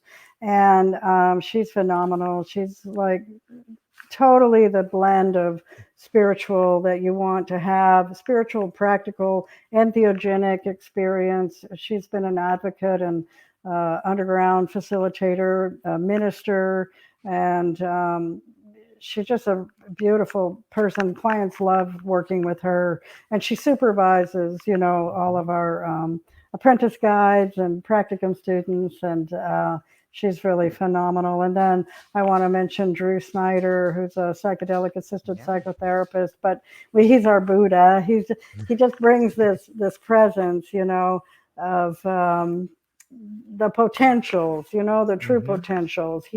He operates in the realm of psychotherapy, but he's not attached to those concepts. He's very client centered. All of us are very client centered, and it's just really nice for people with trauma or depression to know that, hey, your guide in his other job is a therapist. So he's not acting as a therapist; he's acting as your guide. But it's just often reassuring. And then Prema, of course, who you've talked to, head of our neuro wellness department, he brings the magic to the experience. You know, like the guides are work so hard Mhm.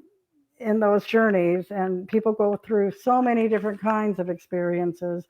And when you are in a session and the client is saying, I'm in a dark place, I can't find my way out, I can't see my higher self, everything's dark, it's so bad. And then you can call the on Prema, and he'll come and, give them a natural herb or supplement. Mind you, we can only do this in Colorado.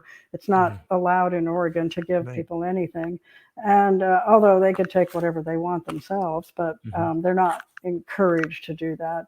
But in Colorado, we can bring the whole tradition, Mhm. which is from our lineage. And they take that, and within like 30, 45 minutes, they're like, oh, I understand all that darkness. That this is all, like, and then, oh, I'm free, and then coming out saying, I am the real self. And it's not that we're taking away anything that they need, because there's a difference between a challenging experience Mm. and a traumatic experience.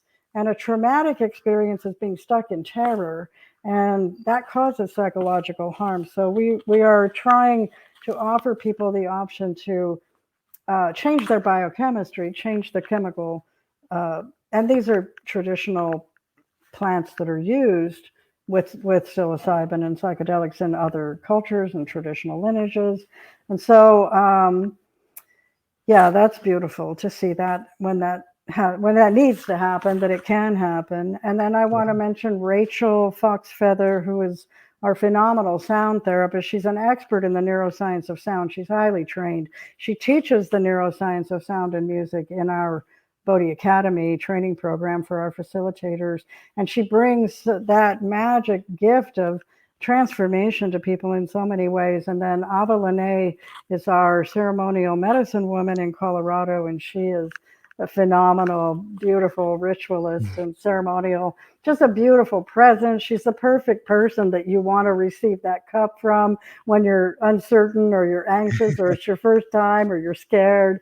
You just know that, this woman would never give me anything that would be not what I want, and she encourages you to remember that, you chose this. This is your Mhm. journey. This is your choice. Very empowering. And I also want to mention Tova Dujak, who is our clinical supervisor, but she's a Jewish ecstatic practitioner as well, a student of Jewish ecstatic traditions. And she's really good at blending the ceremony and the focus and the presence with people. And we also have our administrative team, which is Blossom. She's our chief controller, and she doesn't just control the finance, but she controls all the systems. Like, say Right. the guides are at a retreat and something happens and we need something delivered, she's on it, she takes care of it. She's not there at the retreat, but she is. Yeah. um, and then we have Liz, who is our chief compliance officer, who is always helping us, around all the intricacies of the rules and regulations in Oregon. But she's also a musician and also a phenomenal presence for people. And then we have Anthony Smith, who's a PhD biochemist, Mhm. but he's also a facilitator, and he's a really good facilitator. And our team is growing all the time. We have more people now that are in our second cohort, and we're currently looking for more team members. So if anyone out there is interested in, entering an innovative way Right. to um, support people in psychedelic use to truly expand consciousness and truly make those big, get the bigger understandings. We'd be very excited to talk to anyone about that. That brings me to the idea of the academy. Like, I think, is that something that other people can join that aren't affiliated with you? Is this something they can be certified in, or how does that work? Not yet. The program right now allows us to hire and train people in our methods and our I see. approach and our philosophies, all of our coaching methods and all of our tools that we use in that process. And so it's in-house right now as we're building our team. We want to have services in every legal state. And as you know, other states are coming on board soon, and we want to be ready for that. We're getting going in Colorado with retreats. We're working to get the funding to open a center in Oregon. And yeah, we're positioned for that kind of growth. So right now it's helping us get the capacity of guides that we need to increase the size of the groups that we can offer. So but we do have plans for that training to be public in the future. Right. And so I would encourage people to follow Moksha Journeys on LinkedIn or sign up for our email on the website, because besides Bodhi Academy, which is a very in-depth, comprehensive training program with a 150-hour practicum at the end, that's worth working live with psilocybin facilitation. We also are getting ready to offer training for psychotherapists who want to know more about the options and philosophies that can be incorporated, as well as the skills that can be incorporated into psychedelic services. And we're going to offer programs for people to learn our coaching methods and our coaching skills and the path of integral consciousness and how to incorporate that into what you do. So we will have trainings coming up. The next big thing we have coming up is a women's microdose coaching group that Sienna and I are the primary guides for. And Rachel and Ava will be participating as well. And that's an 8-week program, and it's going to be incredible. And at the end of that program, we're offering all the women in the group the option to come to Colorado for a live retreat together. Oh, nice. At the finish. So that and other specialties. One thing that I have been working with a lot in the past couple of years is medical doctors and emergency room physicians. Is something that I have special interest in and expertise in because of my background in working with trauma and critical incidents. And so I'm organizing in the background an offering for medical doctors to have the psilocybin experience and find that place of liberation within the highly demanding and specialized work that they do. That is so beautiful and awesome. What a way to bring, in some ways, I'm so enamored to see the reintroduction of spirituality into medicine. Like, it seems like for so long they were being torn apart, but now it's like you're reintroducing it, and you see it such a holistic approach to the soul that seems to soothe the pain or the demons that reside within us. Yeah, it's not we're not with psychedelics, we're not medicating symptoms. Right. We're healing the root and transforming the identity. And that's where I think psychology can really benefit from interacting with the consciousness path and the people that are experienced in that, to understand the power of identity, which is not something that's been fully explored in those arenas.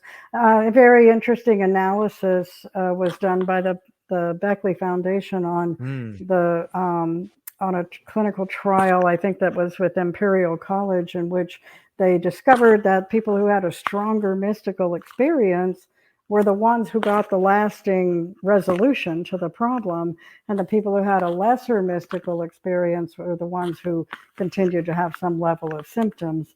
And they recommended out of that analysis that spiritual frameworks be brought into psychological settings. But I would say, let's go past that. Let's go beyond that. Let's establish the set and setting for mystical experience to happen. And let's introduce education to the clients that give them the inspiration to understand that I'm not this limited self. I'm not what happened to me. I'm not the patterns. I'm not the symptoms. I'm not the struggles. I'm not the triggers. I am a whole self that is completely empowered and fearless and eternal and never affected by anything. And if I could step into that, everything else would be gone.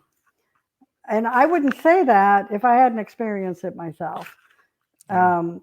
And it was just a promise that I had read about when I was studying the path and not fully diving into it. But it was a promise that became the only thing that I felt was left for me to try. And I tried it and it actually happened. So, and I've now seen it happen for many other people. So I know it can happen. So I think it's important that we all respect each other's offerings, right? It's not just what we're offering. There's many people offering medicine now.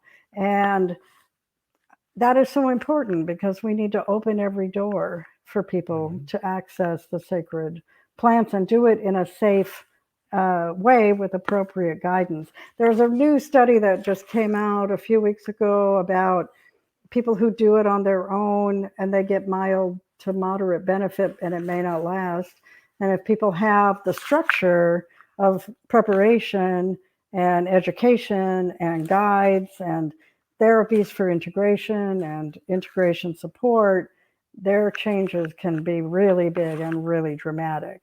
And we take that into account as well as reducing potential negative effects. I think that's really critical. There's so many people that are struggling from having had a traumatic psychedelic experience and they feel completely discounted by the chorus of advocates who are saying it's good for you to suffer and it's part of the mystical experience. And this is conditioning of a new kind, but it's old. It goes back to that previous religious conditioning in a way.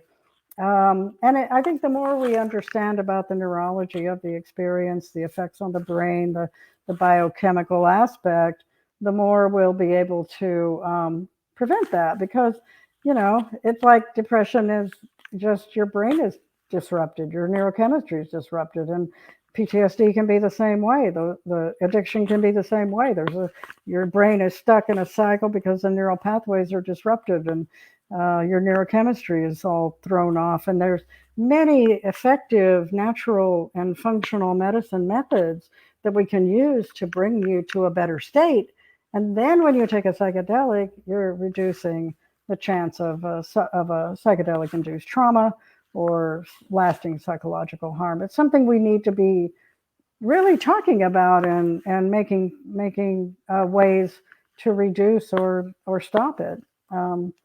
Instead of just telling those people that are struggling, um, there's a reason you had that experience, and they're just it doesn't help when you're suffering to be told that.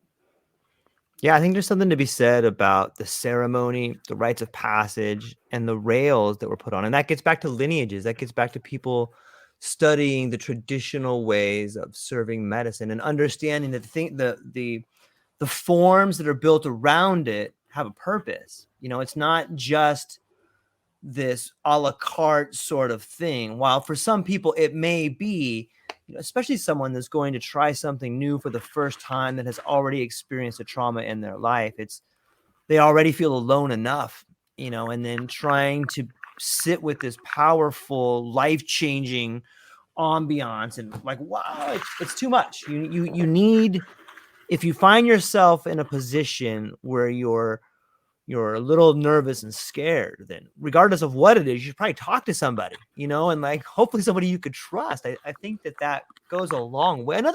As you were talking too, and we started talking about patterns and the way trauma happens.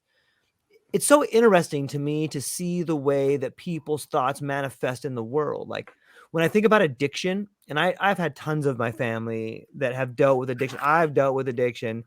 And isn't it interesting that business models have tried to take the world of addiction and monetize? Like if you look at like Hewlett Packard or like a copy machine, maybe not Hewlett Packard, but like a copy machine, they'll sell you the machine, but then they want you to buy the ink. It's like a drug dealer. You know what I mean? Like, oh, you got to have this certain kind of ink over here. This is $1,000. It's the same premise of addiction. They're going to sell you something and then sell you the supply for it. And they've monetized it. And when you like, that's just one pattern. But when people begin to pan back and you can see the model of addiction that's been introduced to us through the business model, then you can really begin to see how sick our society is. Like, it's everywhere. It's everywhere. And people are capitalizing on it. Like, we need this. It's so crazy to me. I know. You're getting on my bandwagon now. I'm happy to be there. Let's talk about the concept of relapse. Relapse is part of the disease. It's normal. It's going to happen. No, relapse is a symptom that the treatment didn't work. That's what it is. You know, it's so funny. Why blame it's the not person? funny, but like, think about that person who struggled and goes to treatment multiple times, only to be told, well, you relapsed, just go back to treatment. It's like everything is on that person, but did you fix their brain? Because you've known now for many years what the science shows, that the brain is impaired, the neural pathways are disrupted, neurochemistry is off. We know that psilocybin reconnects it. We know that psilocybin is non-addictive. It's not harmful. And if it's done with the proper set and setting and guide and preparation and integration, it's beneficial. I mean, my client, that one little case study, sure, it's only one little case study, but this is something that's being studied now. Can psilocybin disrupt the cycle? It's a cycle, okay? So why didn't you treat the cycle? Why does the person now be told you relapse? Well, that happens, that's part of your disease. It's like this is going to become your identity. You're an addict or you're an alcoholic, you're subject to relapse. You have to go to meetings and declare a false limited identity that's harmful to yourself to declare that over and over. Granted, that's the only thing that they had for decades, right? But if we look at the statistics, the failure rate of those kinds of programs is really high. In other words, the success rate runs about 5 to 10%. That's a 90 to 95% failure rate. And the statistics show people who go to inpatient treatment, 1 year later, 85 to 90% of them are right back where they started. So you didn't treat anything, but you got paid a lot of money for it. And now they're going to be told, oh, well, you might relapse, just come back to treatment again. I've envisioned a day when we can launch a 28-day recovery retreat where people can be in nature, build a community, not have a bunch of clinical brainwashing, not have a bunch of conditioning about you having a disease and blah, blah, and all this relapse and everything else, but experience the liberating power of psilocybin, reconnect their brain internally, establish a connection with their real true self, establish a connection with others, which is a big part of what keeps people in those cycles too, is just disconnection from other people and community, and have all the benefits of all the alternative holistic therapies that we offer, and then leave the retreat and yes, come and have community gatherings and stay in touch, but don't come back for treatment anymore. That's my hope, that we can get to that point. And I would love for us to be able to have that program available to people.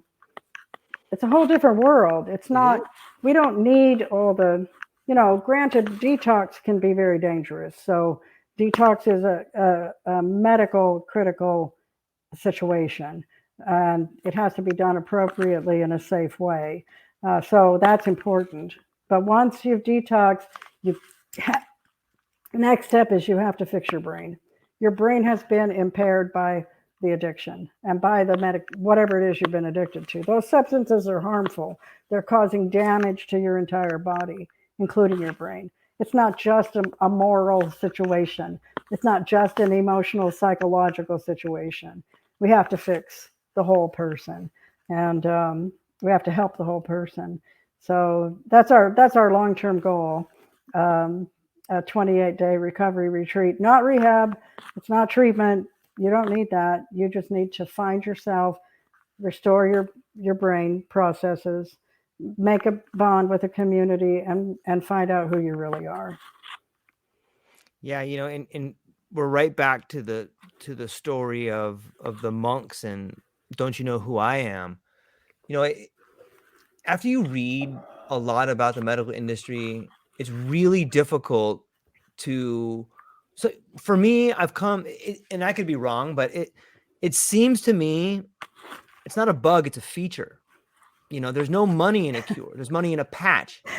And like, it makes me like that. Now I gotta listen to your rules and let's sit with my anger for a minute, let it pass, but I found that there's a very good argument for that. And I know there's lots of good people in the world of medicine. And I know people have a lot of love and they try, but if you take an objective look at the system of addiction, it seems to be a business model, and it's very disturbing, and it crushes families, it crushes children, it crushes marriages, it crushes relationships. Yeah. And it's a feature. It's not a bug. It's get on the treadmill.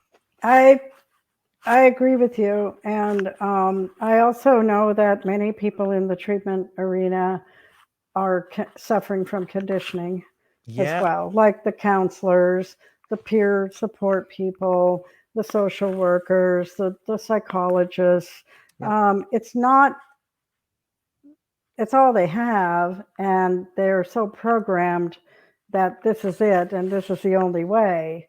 And they're threatened by hearing about psychedelics as an option, because they've been told that those psychedelics are just another drug. And if you have addiction or substance use issues, you can't use any drugs. You can't take pain medicine after surgery. You can't take psychedelics for your situation. I think it's going to take, that collective shift of consciousness that we were talking about within that community. And so another retreat that I'm planning to offer along with training is training for people working in the addiction field to come and stay in a retreat setting and learn, and to experience the medicine yourself and see the difference. I think that it's going to be very important that we reach out to professionals working in that industry to show them this is not relapse. This is the end of relapse. Yeah, I love that. It is the end of relapse. It's all in the language too. If you listen to the language people are using, like, you guys serve medicine. The people that serve medicine at Moksha Medicines have had the experience that they hope to give to other people. A pharmaceutical company makes a drug after bribing a senator. Okay, maybe they don't bribe a senator, but they make a drug and they give it to people, and they have no idea what that drug's. The guy that gives somebody Suboxone never takes Suboxone. They don't understand what it does, and it doesn't make them a bad person. But I'm saying, wouldn't you rather have someone with lived experience helping you through your traumatic experience rather than someone that doesn't understand the experience, that read a book from somebody, Of course. I agree 100%. And I don't believe in treating addiction with addiction. Yeah, that doesn't make any sense. It makes zero sense. I've never agreed with that. It's sort of like, okay, you keep on relapsing, so just get on this and you won't crave and you won't relapse. And, maybe I believe in it as harm reduction. I believe in it as something that we can do right now that reduces the potential that somebody's going to overdose or die. And I don't want to take it away, because that it does do that. We know that. But I don't think it's a long-term solution. They want to be telling people with addiction disorders now that it's like diabetes and you have to take this medicine the rest of your life, just like you have to take insulin. But it's not the same. You're basically saying you have to keep your brain hijacked to a low level of addiction in order to not have the bigger problem. But I will say it's encouraging. The research that's happening in this arena is very encouraging. I know there was a study being undertaken. I think it was University of Wisconsin. I don't know where they got to with it, but they were wanting to look at using psilocybin to get people off of Suboxone. And I'm very interested to see where they get to with that research. But in the lived experience of my clients, it's not that is a fact. They can get off the medication. That's their experience. That's their story, right? Their testimony. And I know that's not enough to change anything. And then the profit. We're all driven by profits in this world, in the system that we work in. But if I'm just having a person come to one long retreat and it costs about the same, but you don't have to repeat it, then it's much more valuable.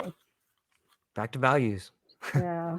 So that's Yeah. it's an important arena to that we need to persist in trying to present alternatives to the conditioning. And when people are deeply conditioned, and you introduce something that doesn't fit with their conditioning, they react with what's called cognitive dissonance, and that they can't fathom it, and they're usually very defensive. But if you persist and you introduce a little bit at a time, um, you can ultimately get there. But I feel like we're just barely getting started here. And the legal states are leading the way. I'm a big believer in natural plant medicine. Like, yes, you can make psilocybin molecule out of chemicals in a lab, and then you can make it a patent and a pharmaceutical, and then insurance will pay for it, and doctors will make a lot of money, and all of this, and pharmaceutical companies will make a lot of money. But that's not what the medicine was put on the earth for. That's not why these plants are on. These plants are on the planet for us to get free, for us to become liberated, for us to get in touch with higher consciousness, to realize our potential. They're not going to make us get there, but they're going to show us. They're going to be like opening that gateway and showing us, this is what you can do. This is how you can be. And I think that's a whole different thing. I also know that biochemically, there's a lot of different things in that mushroom. It's not just psilocybin. There's other things that are in there. And they're starting to study those components now, and they're finding some of them are related to a greater mystical experience. Yeah. And, they all have different purposes. So if we can begin to work with that as a science, the science of the natural plants, we can one day have a mushroom that we know is going to give you that mystical experience, that we know is going to be the solution. And that's a great benefit. And now you still have to integrate that into your life, right? Now you have to be like you and I were saying, how are you going to be in the world now that you're in this? How are you going to show up, and what else could you learn or practice that would really help you sustain that and be on a path of mastery at that point? It's a vision of a future that we're just building the foundation for right now.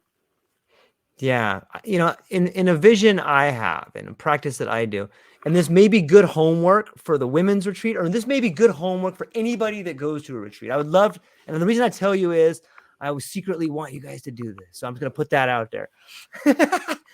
Wouldn't it be, I have found that when I try to cultivate mushrooms, that I've learned they're easily contaminated. I've learned that there's a process that happens in order for you to get from spore to fruit.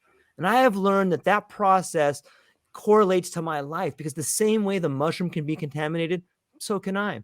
By different people being in my life are contaminants, but different rooms in my life, different containers.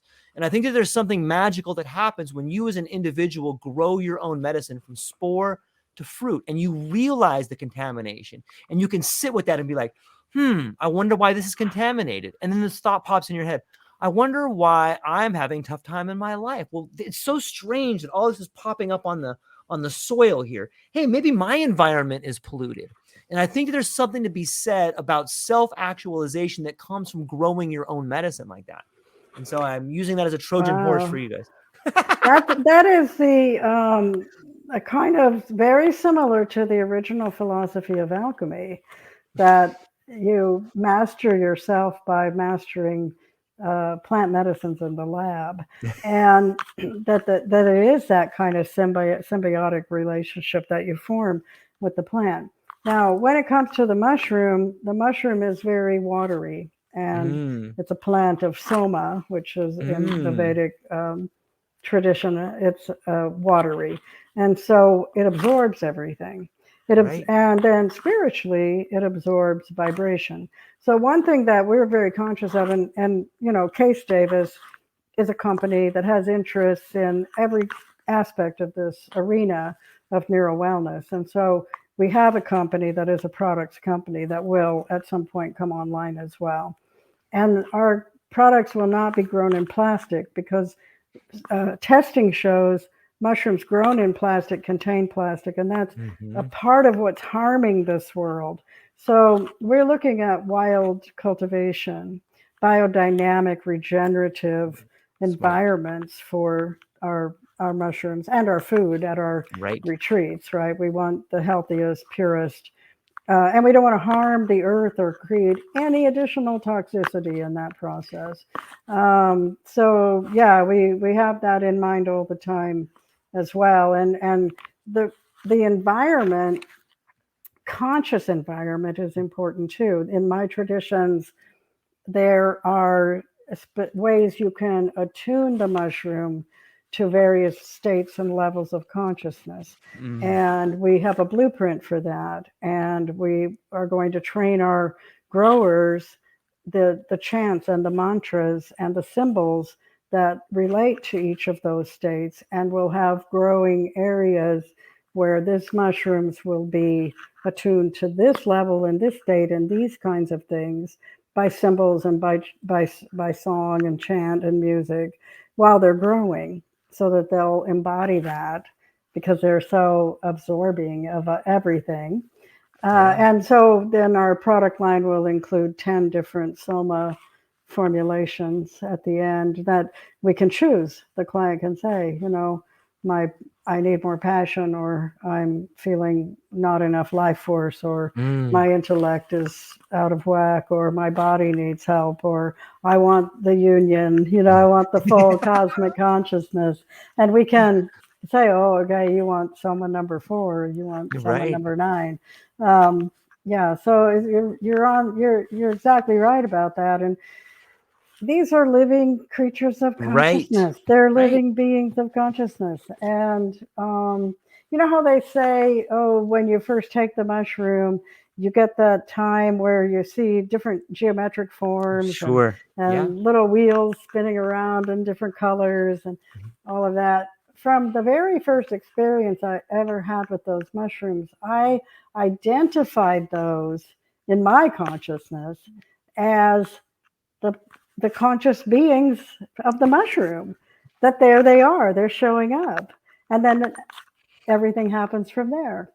um, but I really, we have tremendous respect for the sacred nature of that living being. Yeah. Mushrooms and fungi in general are phenomenal. Their mycelium literally is the interconnectedness of everything. It's holding together massive forests. It's holding Mm. together every place on the earth where they grow. They are the masters of connection and communication. When you Yeah. think about the mycelium connecting, I think about the neural pathways in the brain. Yeah. And so, from the beginning of time, humans have turned to nature to find those things in nature that replicate or represent symbolically what their healing powers are, and where that matches our internal systems. We're not, it's not just we're one with other humans. We're one with this earth. The Yes. earth is Yes. the place where our Right. oneness exists. Yeah. Every living thing rests on the earth, stands on the earth, walks on the earth, or rests on the earth. If it flies, it lands on the earth. So that is the place where we are one. We're all underneath our feet, and that is where the mycelium is, and that is where the mushroom grows in the dark forest. And I believe we have to enter the forest, the dark forest, in order to find the treasure that we're seeking. And that treasure is often the mushroom itself. So it's very important. The growing side of it is extremely important. And there's so much potential to be explored there, for Yeah. from where can we go with what we know about their nature and their consciousness. There was a fascinating study done on mushrooms in the UK that identified language, Mm. that they use different frequencies of Right. sound amongst themselves, and they literally adapt based on what they're learning from each other.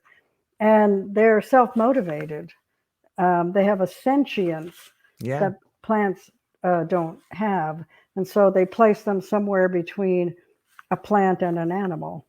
So they are a very special life form on this planet, and we have to respect that, which is why we have a ceremonial medicine woman who had a long relationship with the earth and with nature and with the mushrooms. Um, and yeah, the growing is so important. And sure, if you grow your own, you're going to get much more from them, because you're going to be able to tell them, I'm growing you for this reason. This is what I Right. need. This is what I want. This is who I am. And they will attune to you, and they will pick up on your vibration, and they will serve you in a very unique and powerful way when you eat them. Yeah, and it gets back to this idea of relationship, and like you're cultivating a relationship with another organism, and you begin to see these patterns and this relationship grow, and it does.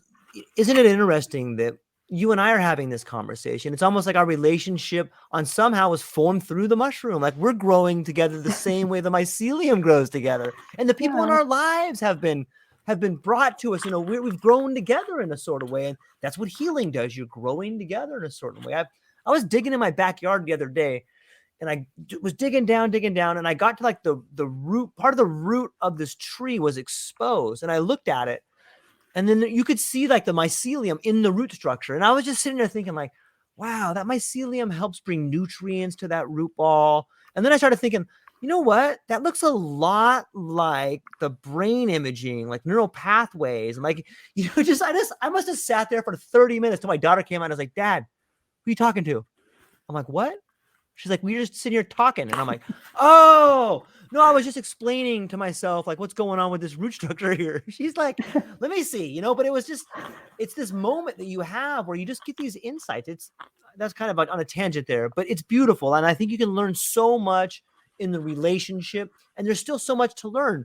When I see some of those 3D images, I do think about language. When I see this abstract geometrical images, I begin thinking about relationships. And it made, for a long time, I've been thinking about this way in which we communicate and how words fail. And everybody has that experience at some point in time in a heightened state of awareness. You're given this, you're revealed this understanding that words fail. And I think that sometimes looking at those abstract geometrical images, it allows you to understand relationships, different angles to things that you would never think about from a linear point of view.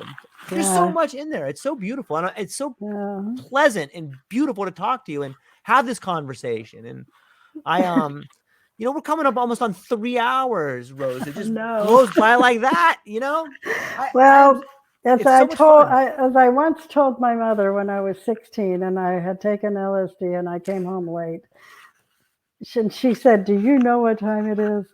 And I said, "Mom, time is an illusion." So, That but is, yeah. yeah, so what's a good way to summarize where we're at here at this point?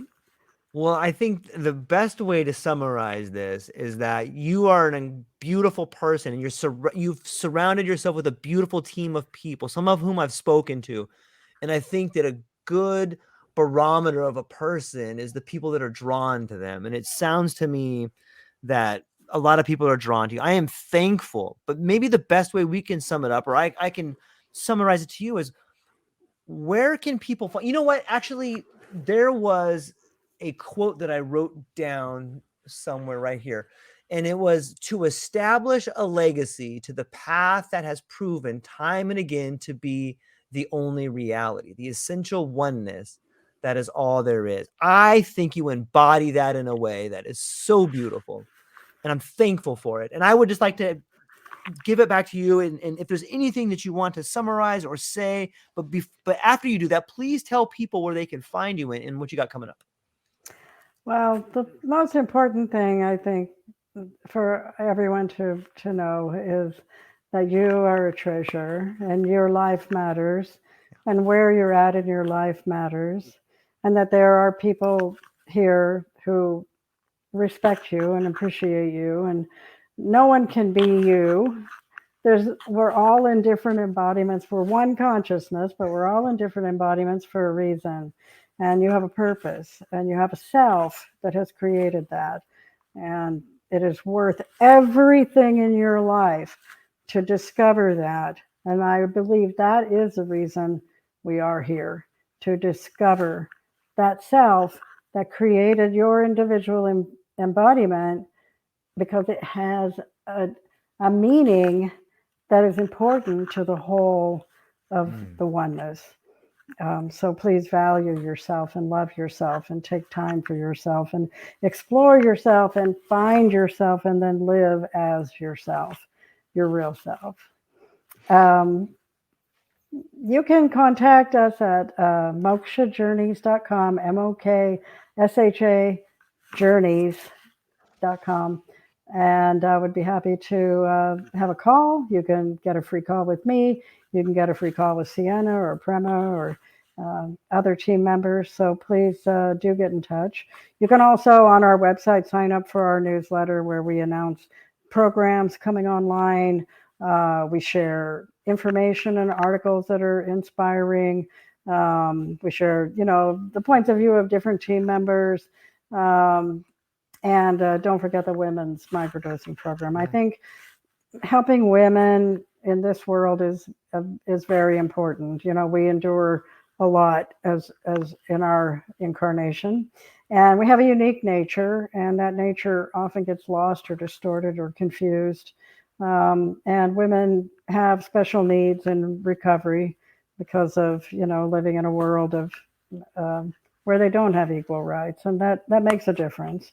Um, so yeah, I'd love to connect with each and every person and see where your journey can take you and how we can help you take that journey. So well said. Ladies and gentlemen, I hope that everybody enjoyed this conversation as much as we did and as much as I did. I really enjoyed it. I'm really thankful. And I'm sure we'll be hearing more from the team over at Moksha Medicine on this podcast for sure. Please go to the show notes. And if you're at all curious, do yourself a huge favor and check out the free information they have available for you over there. So that's all we got for today. Ladies and gentlemen, thank you so much, Rose. Hang on one second. I'm going to close with the audience, but I just wanted to talk to you again real shortly after this. So, ladies, Thanks, aloha. George. Of course.